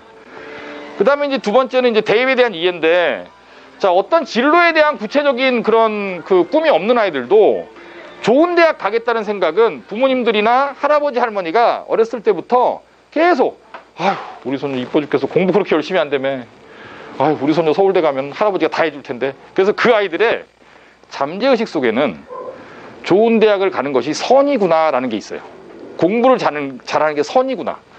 그렇죠? 네. 그렇게 크는 거죠. 그러다가 이제 BTS를 만나면서 이상해지는 거죠, 애들이. 그러면서 이제 래퍼를 좋아하게 되고, 친구들을 만나면서 이런 SNS를 하게 되고, 그러면서 공부가 뒤쪽으로 밀려 있지만, 그 아이들의 가장 밑에는 대학에 대한 욕망이 다 있습니다. 대화를 나눠보면. 다만 자신감이 없고, 예. 그러니까 이제 말을 못 꺼내는 거죠.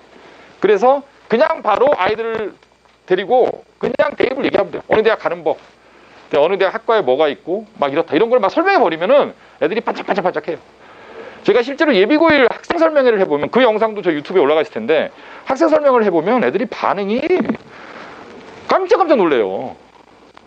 학생 설명회를 시작하겠습니다 그러는데 와 그러면서 막 질문도 막 어머님들 별로 질문 안 하시는데 어머님들은 꼭 질문을 뭐 하시냐면 마지막에 원장님 저희 애가 누군데 네 어머니 안녕하세요 그러면 잘 있죠? 뭐 그런 거죠. 근데 애들은 본질적인 질문을 해요. 아 그런 전형이 그런가? 이런 거는 어떻게 해야 되나? 이런 질문을. 그래서 대입을 갖고 애들한테 바로 들어가 버리는 거예요. 뭐 무슨 훌륭한 사람이 된다 이런 도덕적인 얘기를 하는 게 아니라 어느 대학교 어떻게 가는 거야? 이렇게 얘기해 버리면 자 니네 집 근처에 무슨 고등학교 있지? 그런 고등학교에 가서 1학년 때 1점대 내신을 찍어. 그러면 서울대, 연대, 고대, 성대 한 대 안에는 무조건 가. 그럼 현실적인 목표가. 그렇죠? 여기서 열심히 해 지금부터. 그러면 무조건 1점대 맞을 수 있어. 1점대 내신이면 그런 대학에 원서는 무조건 넣어요 실제로. 무조건 넣거든요. 예. 그렇게 얘기를 하는 거예요. 대입에 대한 이해를 시키는 것이 아이를 바꿀 수 있는 가장. 그다음에 이제 그다음에 학습량인데. 이게 수학상을 중학교 3학년 때 하고 왔다는 애들도 왜 도대체 저희 학원 반배치고사를 보면 20점, 30점이 나올까? 어려운 시험이 아니에요, 절대. 절대 애들 괴롭히는 시험은 안 내요. 그냥 평이하게 그 단원에서 알아야 될 것들만 단원별로 따박따박 출제를 하는데 20점, 30점. 우리 애들은 전부 다 70점, 80점 이상을 맞거든요. 우리 애들, 배운 애들은. 근데 이제 다른 데서 배우고 선행을 하고 온 애들은 다 20점, 30점, 다는 아니지만 왜 이런 일이 생길까? 결국은 가르치는 선생님이 못 가르쳐 생각하진 않아요. 다만 공부라는 건 정말 누가 정말 말 잘 만들었는데 이제 학과습이다라는 거잖아요. 그냥 배우고 익히는 건데 사실 얘보다 얘가 훨씬 중요하죠. 그렇죠? 왜냐하면 혼자서도 공부할 수 있잖아요. 근데 아무리 많이 배운다고 해서 본인이 공부를 안 하면 아무것도 안 되거든요. 수업 들어오면 뭐예요? 그러면은 모든 아이들이 인강을 다 듣는데 그 성적이 다 잘 나와야지. 그렇죠? EBS 수업이 공짜고 인강 몇만 원이 듣고 학교에서 수업하고 학원에서 수업하는 다 잘 나와야지. 근데 그런 수업을 다 듣는데도 점수가 안 나오는 애들 있고 잘 나오는 애들 있잖아요. 근데 이런 애들은 설령 어떤 특정 과목은 수업을 안 듣더라도 잘하는 과목이 있거든요. 혼자 열심히 하는 애들도 있으니까. 그러니까 학보다는 수업이 훨씬 중요하다는 거예요. 결국 양의 문제다라는 거예요. 양의 문제더라. 결국 수학상이 아까 제가 예를 들어 드렸으니까 대단원이 이제 몇 개예요? 뭐 한 3개가 있다. 세 단원이 있다. 그러면 그 대단원 세 단원을 갖고 500문제를 푼 아이와 1000문제를 푼 아이와 2000문제를 푼 아이의 차이더라라는 거예요. 특히 우리나라 수학은 저는 수학에 대해서 되게 불만이 많은데 도대체 이런 수학을 왜 가르치는지 모르겠는데 대학 가는 수학은 그렇게 시켜야 돼요. 대학 가는 그 수학은 결국 이런 거거든요. 지금은 이제 올해부터 선택 과목으로 바뀌지만 29번, 30번 수능이 30문제입니다. 30문제 100분이에요. 100분에 30문제. 결국 29번, 30번을 둘 다 틀리면 92점이거든요. 29번, 30번을 둘 중에 하나만 맞으면 96점이고. 그럼 1등급 무조건. 96점이면 무조건 1등급. 92점이면 1등급일 수도 있고 2등급일 수도 있고. 근데 29번, 30번을 풀려면 29번, 30번을 위해서 최소한 10분에서 15분 정도 시간을 남겨놓고 남의 걸 풀어야 돼요. 빨리 풀어야 된다는 얘기죠. 그러니까. 이해 가시죠? 무슨 얘기인지. 그래서 영어도 똑같아요. 영어도 29번부터 39번까지 11문제거든요. 그 11문제를 11문제에서 이제 3개 이내로 틀리면 1등급. 4개 이상 틀리면 2등급. 거기서 다 틀려요. 근데 거기에서 얼마나, 그러니까 오히려 이런 그 3등급 정도가 목표인 애들은 제가 재밌는 실험을 해봤는데 3등급 정도가 목표인 애들은 29번부터 39번까지 안 풀어요. 아예 안 풀고 나머지를 다 맞춰요. 시간을 많이 투자해서. 그리고 29번부터 39번까지를 다 4번으로 찍어요. 그럼 3등급이 나와요. 이 시험이 잘못됐다는 얘기를 하고 있는 거예요, 저는. 이게 말도 안 되는 거. 이게 무슨 영어를 열심히 공부하다 보면 좋은 성적을 받아야지. 거꾸로 시험이 어떠니까 어떻게 준비해야 된다. 이건 아니죠. 수학도 마찬가지. 그래서 철저하게 연산이 밑받침이 되지 않으면 29번, 30번은 굉장히 길어요. 수학을 잘한다고 맞추는 문제가 아니에요. 계속 거기에 허들이 있어요. 함정이 계속 있고 그런 걸 풀어내고 그래서 맞추는 그런 문제들인데 양이 뒷받침되지 않으면 절대 좋은 성적이 나오지 않아요. 중학교 수학은 그래서 아이들한테 저희가 연습장을 팔잖아요. 학원에서 싸게 팝니다. 10,000개씩 만들어요. 한 번에 연습장을 만들 때. 그래서 창고에 박스로 싸놨다가 몇 박스씩 끊어놓고 파는데 중학교 애들 수학 풀으라 그러면은 문제집에다 풀잖아요. 바로. 그렇죠? 네. 근데 저희들은 연습장에서 풀으라고 하거든요. 요즘 아이들은 연습장에 풀으라고 했더니 패드에다가 풀더라고요. 그것도 괜찮은 것 같아요. 그래서 제가 애들한테 물어봤더니 조사를 해봤어요. 설문조사를. 인쇄된 교재가 좋으냐, 아니면 이렇게 온라인으로 파일 교재가 좋으냐, 아니면 지네들 패드에 다운받아서 그냥 거기서 쓰면 되니까, 아니면 둘 다 줄까. 그랬더니 거의 20% 넘는 아이들이 그 파일로 된 교재, 디지털 파일로 된 교재가 더 좋다라고 그러더라고요. 거기다 직접 하는 게 좋다. 이게 애들이 바뀌고 있는 거죠, 점점. 어쨌든 이런 연습장에다 이제 풀게 하는 이유가 책에다가 그 문제집과 문제집에 있는 문제와 문제 사이의 공간에 풀 수 없는 문제들이 이제 계속 나와 길어진다는 거예요, 점점. 길어지니까 연산이 안 되면 이 문제 해결할 수 없는 거죠. 연산이 빠르고 정확하게 하는 건 이건 뭐 초등학교 다시 들어가서 구몬 수학을 할 수도 없는 거고 지금 다 컸는데 그러면 학습량을 늘릴 수밖에 없는 거예요. 양을 늘려야 되는데 여기서 이제 애들하고 부딪히는 거죠. 근데 양을 늘린다는 건 본인의 힘만으로 절대 늘지 않아요. 그거는 리듬을 만들어요, 리듬을. 그 리듬을 만들어주는 게 종일반이고 변호반이고 과제인 거죠. 연습장 검토. 이게 리듬을 만들어줘요. 하루에 몇 문제 이상은 반드시 풀게. 일주일에 몇십 문제 이상은 반드시 풀게. 이렇게. 이해가시죠? 무슨 얘기인지. 그 리듬을 만들어 놓고 일단 약간 빡빡하게 만들어 놓고 적당히 힘들면 엄마가 아빠가 뒤에서 학원에 전화해서 저 누구 엄마인데 오늘은 그냥 가족회식 좀 하려고요. 가족회식 안 해도 돼요. 거짓말 하세요. 한 번씩 이렇게 빼주라는 거예요. 한 번씩 이렇게. 근데 그거를 처음부터 널널하게 만들어 놓으면 이게 안 늘어난다니까요. 절대로. 적당한 긴장감을 불어넣으면서 그걸 점점 늘려나가는 거죠. 그게 굉장히 중요해요. 중3 애들한테는. 갑자기 11월 달에 저희 7주 프로젝트 개강한 다음에 애들한테 공부를 딱 시키면 10%의 아이들이 2달 안에 나가요. 만세 부릅니다. 난 못해! 소리 지르고 나가버려요. 집에 전화, 얘가 왜 안 오죠? 문을 잠그고 지방에서 안 나온대요. 엄마, 내가 진명학원만 그만두게 해주면 엄마 하라는 거 다 할게. 거긴 도저히 못 가요. 거기 사람 사는 데가 아니야. 아니 그 아이의 말도 일리가 있어요. 왜냐하면 이게 분리불안이 있어요. 전화기에서. 근데 전화기를 학원 오자마자 전원을 꺼서 보관함에 넣어놓게 하고. 그죠? 학교 끝나고 막 중3에는 2시, 3시부터 오거든요. 빨리 단축 수업하잖아요. 막. 그럼 그때부터 10시까지 있는데 세상에 7시간, 8시간을 내 손에 전화기가 없는 거예요. 이 분리불안, 이 금단 증상이 나타나기 시작하는 거죠. 그리고 연습장을 딱 주면서 하루에 수학을 50문제씩 풀어서 내. 하루에 5문제는 풀 수 있겠는데 50문제를 매일 어떻게 풀어? 매일. 일주일에 300문제를 풀으라 그러니. 미치겠지. 그럼 또 영어 선생님이 또 들어와. 야, 너 클래스 카드 우리 영어 매일매일 하는 거 있거든요. 그것도 이거 통과 안 했다고 또 오죠. 그 다음에 주말에 또 리뷰 테스트 본다 그래. 점수 안 나오면 또 부르죠. 국어 선생님들 일과제 안 했다고 막 그러죠. 이게 7주 때 벌어지는 일들이거든요. 그러니까 원래 그 저희 밴드에 그 서울대 간 예빈이가 써놨잖아요. 거기다 7주 때 정말 죽는 줄 알았다고. 공부를 열심히 했던 애들도 와서 힘들어하는 거예요. 근데 안 했던 애들은 그냥 만세 불러버리는 거예요. 그러니까 그 전에 살살 좀 체력을 비축을 해서 공부할 수 있는 힘을 좀 만들어 놓고 양을 만들어 놓고 그래 가면서 동기도 생기고 뭐 대학 입시도 이해하고 주변에 친구들도 하고 막 이러면서 늘어가는 거지. 갑자기. 그래서 제가 이제 제가 매번 설명할 때마다 자료집에 넣는 얘기인데 아이들이 변화, 더 체인지라는 건 어느 날 한순간에 벌어지는 게 아니라 천천히 과정상에서 벌어지는 거다. 갑자기 되지 않는다. 그런 거예요. 그래서 애들을 이렇게 만들어놔야 이제 고등학교 가서 본인이 뭔가 월화수목금토일을 다 공부해도 사람은 절대 죽지 않는다는 걸 이미 알고, 예, 나의 신체는 아무런 일도 생기지 않는다. 오히려 엄마 아빠의 대우가 좋아지죠. 그렇죠? 얘가 미쳤나 보다. 엄마 아빠 얘가 왜 이렇게 공부를 하고 난리지? 불안하게. 그렇죠? 그래서 나중에 뭘 사달라고 그러려고 그런 일이 생긴다라는 거고요. 자, 그래서 로드맵을 제가 아까 말씀드렸는데 부모님들이 제일 궁금해하시는 게 뭐 이런 거겠죠. 국어, 영어, 수학 이런 건데요. 자, 국어는 내신국어가 있고 수능국어가 있고 이렇습니다. 그래서 제가 중3 아이들한테는 여태까지 국어를 안 시켰어요. 안 시켰는데 국어과 선생님들이랑 얘기를 해보면 결국 이거거든요. 이제 문학이 있고요. 화법과 작문이라는 책이 있고 화작이라 그러죠. 이제 언어와 매체라는 그리고 독서라는 게 있어요. 비문학이라고 하는 건데 이제 예전에는 이게 전부 다 수능 출제 범위였는데 요게 두 개가 필수고 요게 이제 선택이 돼버린 거죠. 근데 이제 언어와 매체 이제 언어가 문법이에요.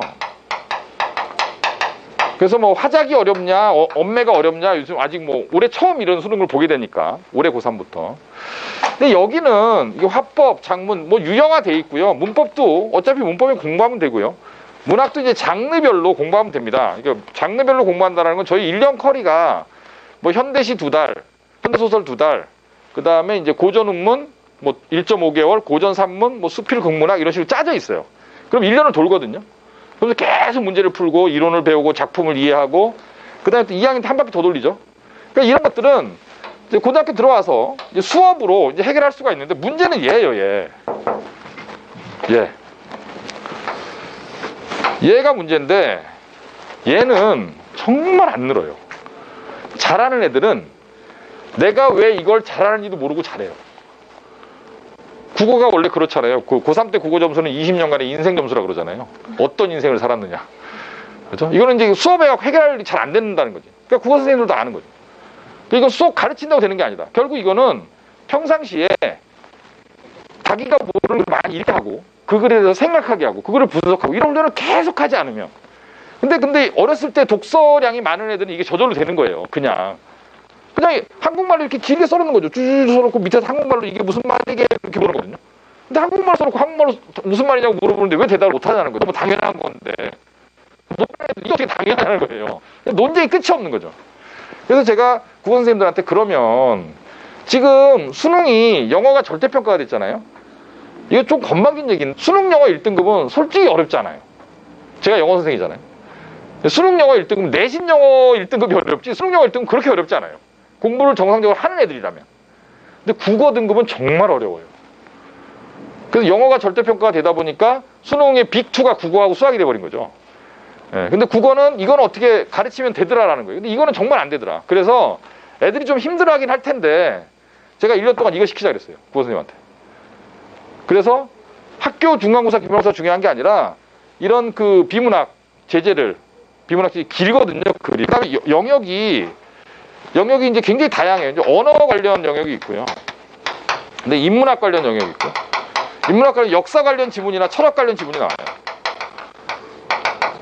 그 다음에 이제 사회 관련 지문이 있고요. 사회 정치나 경제가 나오고요. 그 다음에 문화 예술 지문이 나오고요. 그다음에 과학 지문이 나오고, 그 다음에 기술 지문이 나오고. 이 6가지 영역에서 골고루 출제가 돼요. 그런데 뭐 이런 거죠. 예를 들면 뭐 무슨 말인지도 모르겠는데 무슨 형이상학, 형이학 이런 얘기 해보세요. 부모님도 벌써 딴 데 쳐다보고 계십니다. 인식론? 뭐지? 행동경제학? 막 이런 지문이 나오는 거예요. 그러니까 애들이 이런 말을 모르잖아요. 당연히 모른다는 전제하에서 이 글을 읽고 문제를 맞춰야 되는 거거든요. 처음 보는 글을 읽고 맞춰야 되는 거니까. 배경지식으로 풀리는 게 아니라는 거예요. 어차피 모르는 게 나와요. 어차피 과학도 다. 뭐 무슨 뭐 나노기술이 뭐 어떻게 돼가면서 뭐 어떤 분야에 적용을 하면 이런 거 어떻게 알아요? 애들이 모르지. 그러니까 아예 모르는 글을 읽고 그 글의 내용을 파악하고 분석하고 이해하는 능력. 그런 걸 키우는 연습이 고등학교 가서 할 시간이 없더라. 그래서 제가 아까 그 중3 때 레디컬한 방식으로 취약 부분을 보완하고 기반 능력을 키우자. 이 기반 능력이 이런 거죠. 글을 읽고 이해하는 능력. 이걸 중3 때 해야겠다. 1년 동안. 1년도 아니 지금부터 해봤자 8, 9개월 하는 거잖아요. 이걸 시켜야겠다. 그래서 국어과를 늘렸죠. 국어과 선생님 보강하고 이거는 수업을 해서 될 일이 아니 수업은 물론 하죠. 수업을 하는데 수업만 갖고 절대 안 되고 안 되는 애들은 같이 읽어줘야 돼요. 제가 많이 해봤는데 독서를 많이 시키잖아요. 학원에서. 근데 이제 글을 못 읽는 애들은 같이 읽어주는 것밖에 방법이 없어요. 같이 읽어주면서 이런 거잖아 이런 거잖아 한 줄 한 줄 한 줄. 그리고 중3 애들은 3월부터 국어를 시키려고요. 이걸 독서를. 그리고 시간표도 지금 배정해 놓고 그러고 있습니다. 자, 그 다음에 영어는 기반 능력이라는 게 뭐냐? 영어는 제가 아까 말씀드린 대로 이제 수능 영어하고 내신 영어가 있는데 수능 영어는 시간이 이렇게 천천히 흘러가면서 애가 영어 단어 수가 늘고 자 영어 그 푼 문제 수가 늘면 저절로 이렇게 등급이 나와요. 물론 고1, 고2의 영어 모의고사하고 고3 모의고사하고 달라요. 확실히 달라요. 그래서 고2 모의고사까지도 1등급이 나오던 애들이 고3 모의고사 3등급, 4등급이 나오는 경우도 있어요. 근데 저는 개인적으로 수능 영어에 대해서 제가 영어 선생님인데 수능 영어에 대해서 지금 무슨 생각을 갖고 있냐면 안정적으로 고3 모의고사가 1등급이 나올 것이다 라고 판단되면 영어 수업 빼버려요. 안정적으로. 근데 저희 학원 고1 애들 중에 현재 고1인데 현재 고1 아이들이 고3 모의고사를 봤을 때 1등급이 나와서 영어 공부를 수능 공부를 한다 그랬을 때 도대체 언제쯤이면 고3 모의고사 기준으로 1등급이 나올까 그걸 목표로 삼는 거예요. 그게 고1 중간일 수도 있고 고2 중간일 수도 있고 아니면 마지막까지 영어 공부를 해야 될 수도 있고 아이마다 다르겠죠. 여유가 있으면 미리 해버리면 돼요. 시간 여유가 있으면 미리 해서 그냥 영어 1등급 나와버리면 그냥 빼버리면 되니까 수업을. 뭐하러 쓸데없이 수업을 듣게 시간 아깝게. 예, 고3에도 수업 안 듣는 애들이 있거든요. 지금도 있어요. 영어 빼버려요. 제가 그냥 너 듣지 마.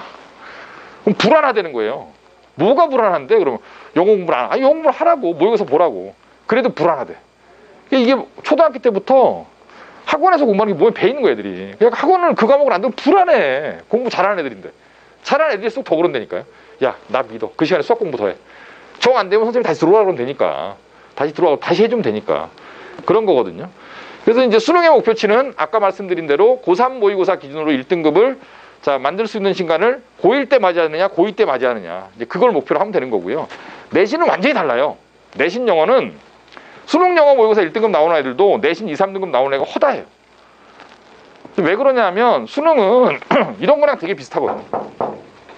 그러니까 영어 단어 많이 알고 그 뭐 영어 문법 많이 알고 이런 게 중요한 게 아니라 그 3학년 아이들한테는 그 유형별로 리딩 스킬을 가르치는데 자, 미국 사람들이 글을 쓰는 방식을 이렇게 이해하면 첫 번째 문장, 두 번째 문장을 읽어보면 이게 무슨 말인지 너도 알게 될 거다. 그런데 이 문제는 항상 이런 걸 물어보니까 이게 뭐가 답이다. 이렇게 가르치거든요. 리딩 스킬이라고 하죠. 미국 사람들이 영어로 쓴 글을 이해하는 방식. 그거를 잘 받아들이는 애들은 이게 영어가 이제 70분인데 사실 뭐 한 55분 되면 다 풀어요. 다 맞거나 하나 틀리거나. 그렇거든요. 근데 이제 내신 영어는 이렇게 대의를 파악하고 유형별로 접근하고 이런 게 아니라 한 줄 한 줄을 아주 디테일하게 물어보죠. 그렇죠?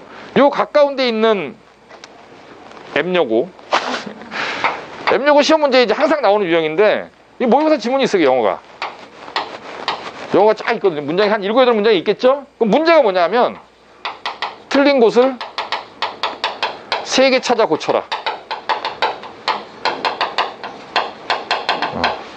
밑줄은 없습니다. 밑줄은 없어요. 그냥 전 글에서 문법적으로 틀린 걸 3개를 찾아서 고쳐라. 뭐가 틀린지 모르고.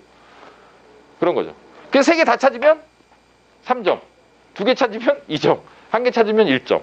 그럼 이런 세트를 한 5개를 내면 15점이잖아요. 그럼 그 15점에서 1, 2, 3등급이 다 결정나는 거죠. 이해가시죠? 무슨 얘기인지. 그러니까 밑줄이 안 쳐져 있기 때문에 다 읽어봐야 돼요. 한 문장 한 문장은. 그렇죠? 다 읽어보고 문법적으로 틀린 걸 찾아내는 거죠. 그러니까 수능 영어와 내신 영어는 이렇게 다른 거예요. 완전히 다른 영역. 그러니까 내신 영어는 조금 애들을 피곤하게 들들들 볶아야 돼요. 그래서 고등학교를 선택할 때 또 하나 기준으로 삼아야 되는 게 저도 영어 선생이지만 이런 거를 애들을 왜 시켜야 되는지 잘 모르겠어요. 이렇게 필요한가요? 요즘 세상에. 요즘 세상에 글 써놓고 번역기 돌리면 다 나오는데 문법적 AI가 다 잡아줄 텐데 이런 걸 뭐하러 그냥 자기 표현을 잘하는 게 제일 중요하지 않을까요? 자기 글을 쓰고. 근데 글을 쓰는데 문법적인 것도 초안을 쓴다면 다 잡아주잖아요. 그리고 대화할 때 사실 우리가 문법적으로 명확한 문장을 쓰느냐보다는 그 상황과 커뮤니케이션 능력이라는 건 문법이 아닌 거죠. 절대. 눈빛과 분위기와 전달력과 이런 거지. 영어 교육이 이렇게 가는 건 아닌 것 같은데 어쨌든 우리나라 내신 영어는 지금도 이래요.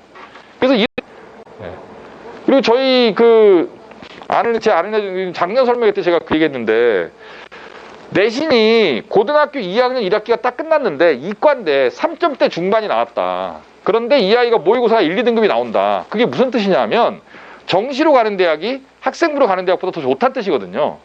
그럼 걔는 학생부를 접어야 돼요. 근데 학생부를 접으려면 학교 활동을 안 해야 되는데 여태까지 학교 활동을 열심히 하다 보니까 해왔다 보니 학교에서 맡은 일이 많은 거죠. 뭐 예를 들면 동아리 기장도 맡고 이런 거예요. 못 관두는 거죠. 그러니까 딱 이렇게 쉽게 얘기하면 발을 빼기가 트랙에서 내려오기가 어려워지는 거예요. 근데 그 학교는 모든 아이들 다 학생부 전형을 다 시키거든요. 그러니까 학교에 들어가는 순간 자칫 잘못하면 모든 전교생이 다 학생부 전형에 필요한 활동을 다 하는 학교를 들어가게 되면 그리고 거기에서 뭔가 플렉서블하지 않은 뭔가 유연성이 없는 고등학교를 들어가게 되면 변수가 생겼을 때 대처를 못해요. 대표적인 학교가 기숙사에 있는 학교예요. 기숙사에 있는 학교를 딱 넣으면 가다가 애가 변수가 생기잖아요. 대처를 못한다니까요. 뭐 어떻게 해줘 애가 갇혀있는데. 뭐 방법이 없잖아요. 그래서 그 학생은 자퇴했어요. 어쩔 수 없는 담임선생님도 자퇴하라 그러고 방법이 없다. 왜냐하면 걔는 정시로 가야 돼. 수능 공부하면 되는데 학교가 할 게 너무 많고 수행도 너무 많고 그런 거죠. 그래서 영어 얘기하다가 영어 내신 얘기하다가 이 얘기가 나왔는데 어쨌든 영어는 이제 방향성이 조금 다르다. 내신 방향성과 수능 방향성은 완전히 다르고요. 그 다음에 내신은 이렇게 지나치게 아이들한테 디테일한 그런 지식을 물어봐서 좀 스트레스 받는 평가를 하는 학교는 피하는 게 좋다. 예, 그리고 아마 이런 식의 영어 교육은 당분간은 안 바뀔 것 같아요. 옳지 않은데 어쩔 수 없습니다. 왜냐하면 변별을 해야 되잖아요. 변별을. 자, 그런 거고 수학은 아까 제가 말씀드린 대로 정말 우리나라 수학은 연산이 중요하고 문제수가 중요한데 이게 수학 교육의 방향, 저는 반대하는 방향성이지만 어쨌든 현재 수학은 그래요. 그래서 선행을 어디까지 해야 되느냐? 당연히 할 수 있는 데까지 하는 게 좋아요. 그 상한선은 수투까지 정도로 두는 게 좋을 것 같고 수상, 수화, 수원, 수투 거기까지 그 이상 나갈 필요는 없는 것 같고 그러나 모든 아이들이 수투까지 해야 되는 건 또 아니고 수상만 하더라도 수상이 제대로 돼 있는 아이들 예를 들면 저희가 아이들을 딱 받았을 때 중3이 끝난 아이들을 받았을 때 수학상이 80점대가 나오는데 수학화를 안 했어요. 그런 아이들 괜찮습니다. 수상, 수화, 수원을 다 했는데 30, 20, 10점이 나오는 아이 미치겠어요. 얘는 어떻게 어디서부터 뭘 해야 될지. 그러니까 두 가지 원칙 나갈 수 있을 때까지 나가는 게 맞다. 그러나 단단하게 이렇게 좀 다져가면서 문제수를 충분히 확보해가면서 나가서 고등학교 가기 전에 준비를 하는 게 좋고 문과를 가느냐 이과를 가느냐는 수학 진도에서 굉장히 차이가 나요. 문과는 사실 수능이 끝이잖아요. 수능이 끝이에요. 수학이 끝이. 이과는 수능이 끝이 아니죠. 수학 갖고 면접을 볼 수도 있고 구술시험을 볼 수도 있고 수리 논술을 볼 수도 있고 모든 가능성이 살아있기 때문에 이과를 갈 아이의 수학 진도는 문과를 갈 애들보다 훨씬 빨라야 되는 거죠. 그래서 계열을 빨리 결정하면 유리한 거예요. 그래서 그리고 문과 이과가 통합됐다라고 하지만 사실은 이과 애들은 기하도 해야 되고 확통도 해야 되고 다 해야 됩니다. 문과 애들은 수원 수투 확통만 하면 돼요. 그러니까 이과 애들은 미적도 해야 되고 물론 기하 같은 건 절대평가라서 부담이 좀 덜하긴 한데 그 수원, 수투, 미적, 기하, 확통을 다 해야 되고요. 문과 애들은 수원, 수투, 확통만 하면 되거든요. 훨씬 가볍죠, 몸이. 거의 절반 정도밖에 안 되거든요, 양이. 미적 기하가 워낙 양이 많으니까 어려워하고 아이들이. 자, 그렇다. 그리고 이제 무엇보다 중요한 건 과학 얘기를 안 했구나. 과학은 이것도 학생마다 다 다르죠. 그러니까 적어도 하나 확실한 건 통합과학은 지금 중3 때 할 필요는 없어요. 통합과학 올겨울부터 하면 되고요. 만약 아이가 과학에 대한 욕심이 있고 그 다음에 이제 이과를 갈 게 확실하고 수학 진도도 어느 정도 나가 있다면 물화생지를 하는 것도 좋아요. 하는 게 좋은데 저희 학원 애들은 제가 물화생지를 잘 안 시켜요. 저희는 이제 프리우스라고 이 수업을 지금 정혁 선생님이 하고 있는데 여기다 제가 다 넣죠. 여기 다 넣는데 이 선생님이 저희 학원에서 2009년부터 수업하셨으니까 지금 횟수로 12년 정도 수업을 하는데 제가 아까 처음에 저희 이제 올림피아드가 그동안 50몇 명을 배출했다 그랬는데 우리 지금 8명이 갔다고. 근데 제가 천문 올림피아드라는 걸 이게 지금 올림피아드를 하는 과정이 그러니까 천문 올림피아드라는 게 꼭 뭐 대학 갈 때 중요하냐? 그렇지 않아요. 뭐 이런 거 없어도 대학 가는 거 별로 상관없거든요. 다만 왜 이 과정을 시키냐 하면 이 천문 올림피아드 준비 과정에 수학이 고등학교 고급 수학이 상당히 많이 들어가 있어요. 뭐 예를 들면 미분도 알아야 되고 로그도 알아야 되고 지수도 알아야 되고 이렇게 삼각함수도 알아야 되고 이렇거든요. 얘를 공부하려면 저절로 수학을 공부하게 되고요. 물리도 당연히 상당히 많이 들어있고요. 그 다음에 우주의 생성과 같은 이야기를 하려면 화학도 들어있고요. 지구과학은 당연히 들어있고요. 그래서 사실 생명과학을 제외한 물리, 화학, 지구과학, 그 다음에 수학까지 여기서 배우는 고급스러운 그런 내용들이 이런 천문 올림피아드를 준비하는 과정에 다 들어있는 거예요. 이거 준비하다 보면 저절로 이거에 공부가 되는 거죠, 애들이. 그러니까 이 과정을 딱 몇 개월 동안 하고 딱 끝나보면 애들이 비약적으로 성장이 눈에 보이는 거죠. 그게 보여요, 바로. 애들이 또 정말 어렵거든요. 어렵고 올해는 그 코로나 때문에 이렇게 온라인으로 했지만 이게 원래 마지막 그 면접이 서울대에 가서 교수 앞에서 직접 문제를 풀거든요. 정말 애들한테는 큰 경험이에요. 소중한 경험. 이게 그 문제 수준이 그 고등학교 3학년 아이들이 서울대 일반 전형에서 구술 면접 보는 시험이랑 똑같아요. 왜냐하면 중고등이 문제가 다르지 않거든요. 고등 올림피아드나 중등 올림피아드 문제가 똑같은 걸 풀기 때문에 그거를 교수님 앞에 가서 지리응답해서 문제 푸는 거예요. 대단한 경험이죠. 우리 애들 8명이 여기를 통과했는데 걔네들은 아마 다 자연계 가서 잘 클 거예요, 애들이. 지금도 뭐 다 열심히 하고 있고. 그래서 이런 과정은 우리 학원에서 하는 이런 프리우스라는 그 과학과정은 굉장히 좋은 것 같다. 근데 어머님들이 요일을 말씀을 하시는데 전영숙 선생님 요일을 하루를 빼려면요, 제가 1년 전에 얘기해야 돼요. 그것도 잘 안 돼요. 그 선생님들이 그래요. 이 과학 선생님들은 저희 학원에 이제 물화생지의 소위 이제 대표 강사들이 있는데,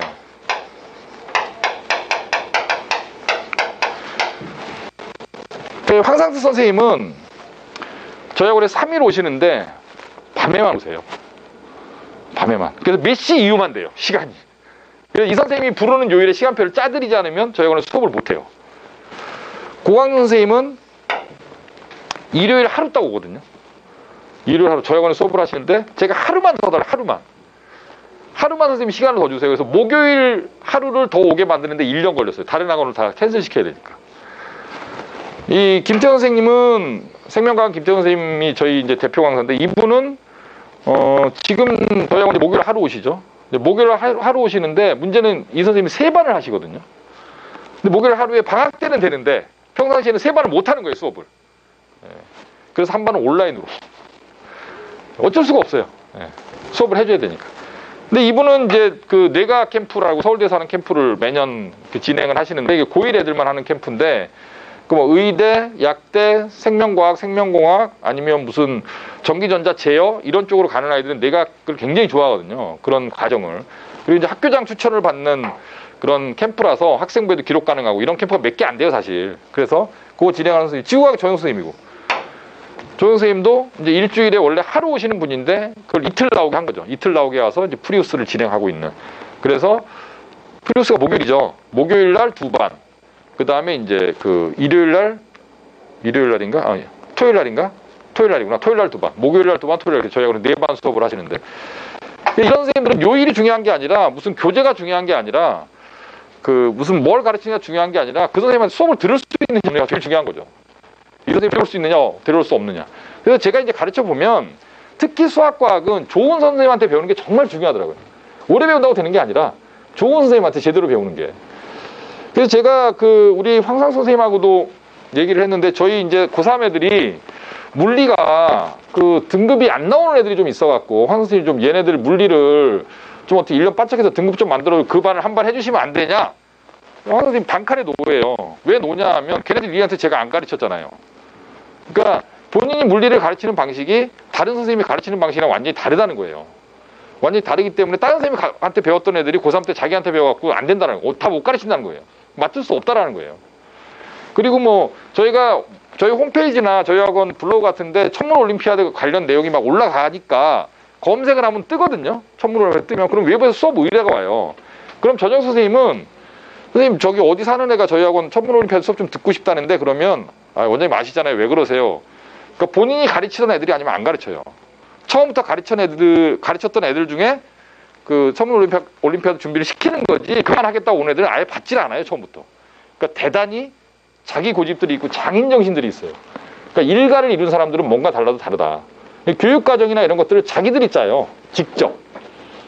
뭐 교과서 순서대로 안 가르치고. 그런 거죠. 그래서 이제 그런 수업은 좀 뭔가 그 지금 시간이 있을 때, 아까 말씀드린 대로 이런 과정을 고등학교 과학 공부하기 전에 차근차근 밟아서 좋은 선생님한테 개념 딱 잡고 올라가면 고등학교 올라가서 훨씬 더 편하게 공부할 수 있으니까, 이런 기반 능력을 쌓는다는 차원에서 굉장히 중요하고요. 그 다음에 이제 뭐니 해도 정말 중요한 건 독서인데 참 어렵죠. 참 어렵죠. 제가 어저께도 제 둘째가 딸인데, 딸을 데리고 저기 포도몰 7층에 있는 명품문고를 다녀왔는데, 저는 애들 데리고 꼭 서점을 가거든요. 가요. 이렇게 손 붙잡고 가자, 아무리 바빠도. 그래서 이제 풀어놓고 이제 책을 고르게 하고 아빠랑 같이 책 얘기를 하고 이렇게 하는데, 굉장히 좋은 아빠 같죠? 그때만. 평상시에는 얼굴을 못 봅니다. 들어가면 자고 있고, 뭐 자기 전에 나오고, 아니 깨기 전에 나오고 맨날 그러니까. 그런데 저도 이제 애들을 키우면서 가장 어려운 게 이 책을 어떻게 읽히느냐예요. 근데 사실 기반 능력 얘기를 했는데, 사실 학습에서 제일 중요한 건 이 리터러시라 그래서 문해력이죠. 문해력. 어떤 과목은 다 똑같죠. 제가 아까 비문학 얘기도 했는데 그건 이제 문제 풀인 거고. 그러니까 글을 읽고 말을 듣고, 그것을 글을 듣거나 글을 읽거나 말을 듣고 이해하는 능력. 그렇죠? 이게 제일 중요한 거잖아요. 근데 이제 문해력을 기르는 가장 좋은 방법은 독서죠. 다양한 분야에 그 주제가 뭐든지 상관없고요. 장르도 상관없어요. 하여튼간 다양한 분야의 책을 읽고 그 책의 내용을 작가의 생각과 이렇게 교감하면서 이해하는 능력. 근데 이거는 수업만 갖고도 안 되고요. 수업만 갖고 절대로 안 되죠. 수업은 정말 요만큼의 양념 같은 역할을 하는 거지, 뭐 독서 수업 한다고 해서 책을 많이 읽고 그러지 않아요. 다만 끊임없이 아이들한테 독서가 중요하다, 그다음 이런 책도 있다라는 걸 계속 지적 자극이죠. 지적 자극을 주면서 아이들한테 이제 독서를 할 수 있도록 끌어내는 거죠. 중학생한테 책 읽어야 됩니다. 중2 때 책 읽어야죠. 그러려면 뭘 뺏어야 돼요? 전화기를 뺏어야 되는데, 그게 또 힘들죠. 그렇죠? 갈등과 투쟁의 연속이죠. 전화기를 뺏는 과정은. 그렇죠? 그래서 제일 좋은 방법은 학원에 가두는 거예요. 학원에 전화기를 못 보니까. 그리고 학원에서 독서 수업을 하잖아요, 저희는. 모든 아이들한테 제가 독서 수업을 다 시키거든요. 일주일에 한 번이라도 그 책이라는 주제를 갖고 선생님이랑 대화를 나눠라. 근데 또 저희 박성진 선생님 또 잘하세요. 오랫동안 하셔갖고. 그래서 이 독서도 중1, 중3 때 정말 해야 되는 가장 중요한 포인트다. 과목마다 다 다른데 이 모든 걸 다 하면 제일 좋고, 아까 말씀드린 대로 진단을 딱 해봐서 적어도 1년, 2년 후에 고등학교 과정을 시작하기 전에 뭔가 부족한 부분이 있다면 그거를 갖다가 이제 보완한 과정이 굉장히 좀 급진적이고 파격적인 방식도 필요할 수 있다. 애마다 다른 거죠. 저희 학원에 지금 다니고 있는 애들은 제가 봤을 때는 균형이 좀 잡혀가는 것 같아요. 이제 애들이 공부도 열심히 하고. 예, 참 좋은 건 이게 중2, 중3 애들을 가르치다 보면 특히 여학생들 사이에 또래 갈등이 있거든요. 지네끼리 그룹핑을 해갖고 이렇게 오는 애들을 갖다 이렇게 좀 배척시키고 이런 게, 저희 학원 애들은 그런 게 없는 것 같아요. 예, 제가 한번 그런 얘기를 했거든요. 니네 만약에 그런 일이 생기면 다 내보낸다. 여기 뭐하러 왔지? 공부하러 왔지. 그럼 공부해. 헛소리들 하지 말고. 웃으면서 그렇게 얘기를 한번 했는데, 저희 아이들은 참 밝고 어떤 애들이 오더라도 챙겨주고 막 이런 문화가 잘 자리 잡은 것 같아서 애들 보면 참 이쁘고요. 저도 이제 나이 먹나 봐요. 왜 이렇게 이쁘죠? 옛날에는 막 이놈의 새끼 막, 요새는 애들 보면 치근한 생각, 이런 생각이 들고 참 이쁘다라는 생각이 많이 들더라고요. 자, 어쨌든 그렇습니다. 그래서 제가 이제 또 좋아하는 말인데, 저희 연습장, 학원 연습장에 써 있는 말인데요. 독서는 완성된 사람을 만들고, 담론은 재치 있는 사람을 만들고, 필기는 정확한 사람을 만든다. 자, 이 안에 정말 아이들을 가르치는데 필요한 것들이 다 들어있는 것 같아요.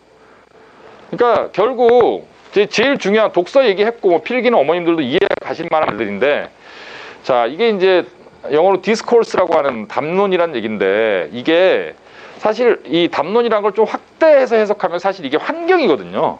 어떤 사람들을 만나서 어떤 이야기를 나누는가, 이런 거거든요, 결국. 근데 이게 아이들이 학원을 갔다가 왔을 때, 저는 저희 학원에 물론 좋은 대학을 나온 사람들 많아요. 서울대 나온 사람들도 많고요, 솔직히. 예, 솔직히 많습니다. 우리 아이들 수학 선생님 다 서울대 나왔죠, 지금 가르치는 선생님들도. 그리고 아까 제가 여기 쓴 과학 선생님들도 이제 2분은 서울대 나오고, 한 분은 연대, 한 분은 고대. 좋은 대학 나온 사람들 많고. 근데 좋은 대학을 나왔다고 잘 가르치는 건 아니에요.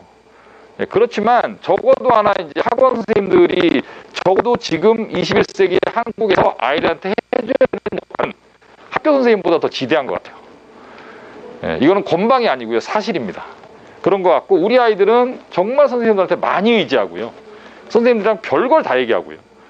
그래서 아까 제가 말씀드렸던 선배들, 조교들, 옆에 있는 또래 집단들, 학원에서 다니고 있는 언니들, 오빠들, 형들, 그 다음에 그 아이들의 주변에 항상 있는 선생님들, 저희는 다 전임 선생님들이니까, 국영 선생님들은 다 전임이니까요. 그 선생님들과 늘 대화를 나누고 지적 자극을 받고, 그 다음에 공부를 매일 하는 것이 이상한 것이 아니다라는 그런 생각을 공유하면서 커가는 것. 그것이 이제 아이들한테 해줄 수 있는, 학원이 해줘야 되는 가장 큰 그 지점이 아닌가, 이런 생각을 많이 해요. 그러니까 성적은, 이게 좀 웃기니 학원 원장의 입에서 참 나오기 어려운 말인데, 성적은 수업 갖고 올리는 게 아니더라는 거죠. 결론은 수업을 많이 한다고 성적이 오르는 건 절대 아니더라는 거예요.